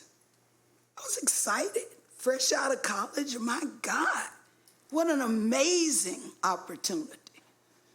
Electrocutions, that still haunts me. The 3 employees for City Water, Light and Power that were electrocuted. You know, African Americans, they weren't supposed to work at City Water Light. I didn't know that. Nobody ever tells me that I'm not going to work anywhere. Let's get that straight. So then we come over to regulatory affairs. 21 years of experience. Federal, state, local. I understand your system. And we tracked all of the legislation. I love writing letters to Durban and everybody. And, it's a wonderful place to work. Despite 1908 race riots, which is like Tulsa. Let's get that straight. That exists. It's not going anywhere. My experiences with systemic racism, they started first with the salary. You gonna hire somebody or pay them more than me? That's not gonna happen. That's not going down. I just came here with that kind of, whether it was the old boy network or whatever, it exists. It's not any one person's fault, but we have to deal with it. I keep saying I don't want to worry about monuments. I want to see change. Change. And I stumbled upon that 1908 race riots doing your Lake Springfield 50th anniversary. I'm living in the Sangamon Valley collection. Wow, utility started in 1911. Willis Spalding. Charles Spalding builds these clarifiers. Oh, that's amazing to me. And somewhere I see 1908. And I've been a student of it ever since because I'm a student of history. But I want to try to stick on the way that I've been treated. And it's been problematic since I got here. So I don't want to blame any one person. It's built in the system, okay? Mayor Sarah admitted it. I don't know that I would have admitted it, but we admitted it. I didn't even do I almost didn't do the Crossroads training for under Houston. Because now I was about ready to retire, and I just can't do all that stuff. Because I just want to be an employee. I don't want to talk about nooses all the time. I just want to come into work and do my job. But here's the thing. I'd rather be respected than liked. Know that about me. I'm going to follow the law. I don't care who says anything to me. I follow the law. It's that simple.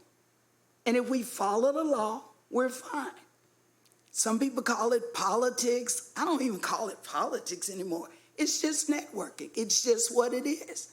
But even in the first retirement, when we learned we had what was it, somewhere about 58 minorities in the city. I'm like, what? I'm even shocked that I work here. But we do the first retirement, and you got to pay it off. We lose all these guys. I can tell you what, CWLP guys, and they are high maintenance. I'm going to let you know, but I love them. I mean, everybody needs what they need. You're building a power plant. I can't wait to get my stuff out of legal. So I happen to be a fantastic writer because I love to write. And so I can write policies and procedures. They're good enough. That's why your lawyers can't last up there, because they want to do the legal part. But they say, she did what? And I'm always shocked. Go to the personnel and get the Americans with Disabilities Act job description, because my stuff is on file. So before you apply for that job, you ought to know what it is. But people don't necessarily like to write. But back to me. I think my first example was the salary. I straightened that out because everybody was leaving. And got my first promotion in '81. And I could have worked anywhere in the country. And just so you know, City Water, Light and Power is affiliated with the American Public Power Association. Ms. Johnson? I'm sorry, did I go over? I don't know if Ron Cook's here. Okay, let's go. Let me just say a couple things and then we're going in executive session. No, we're not going we're to done. You already did that. Yeah, we've already done that. I missed that. But Okay. Ron Cook, he's the new HR director. Yes. So if you have suggestions, Well, processes, you can feel what free. I want to say, if I just can say a couple of things real quick. I was discriminated against recently. I was a victim that was victimized because my car got towed in front of my unit.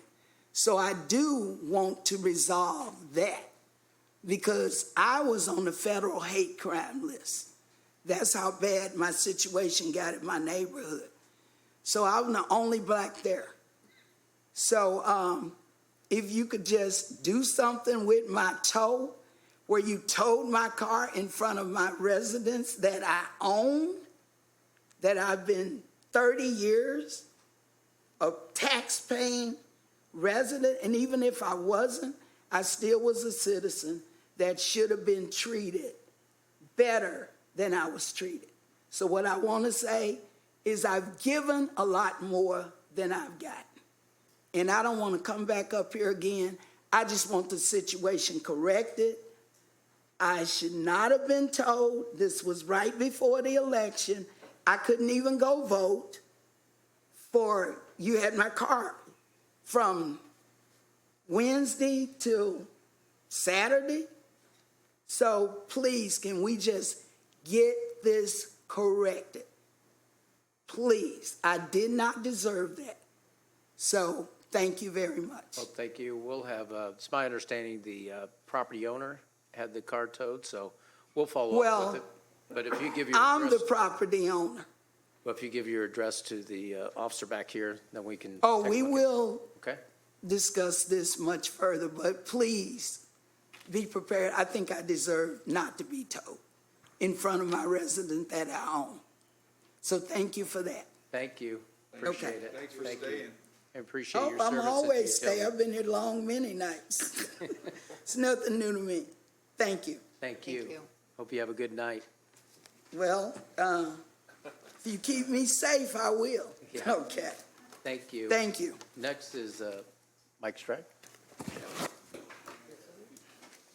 And Heather Lichty. Is there a motion for adjournment? So moved. Second. All in favor? Aye.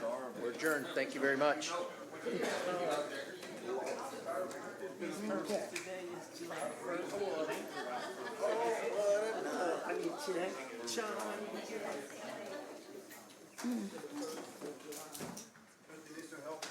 I don't know. I would like to speak to the police.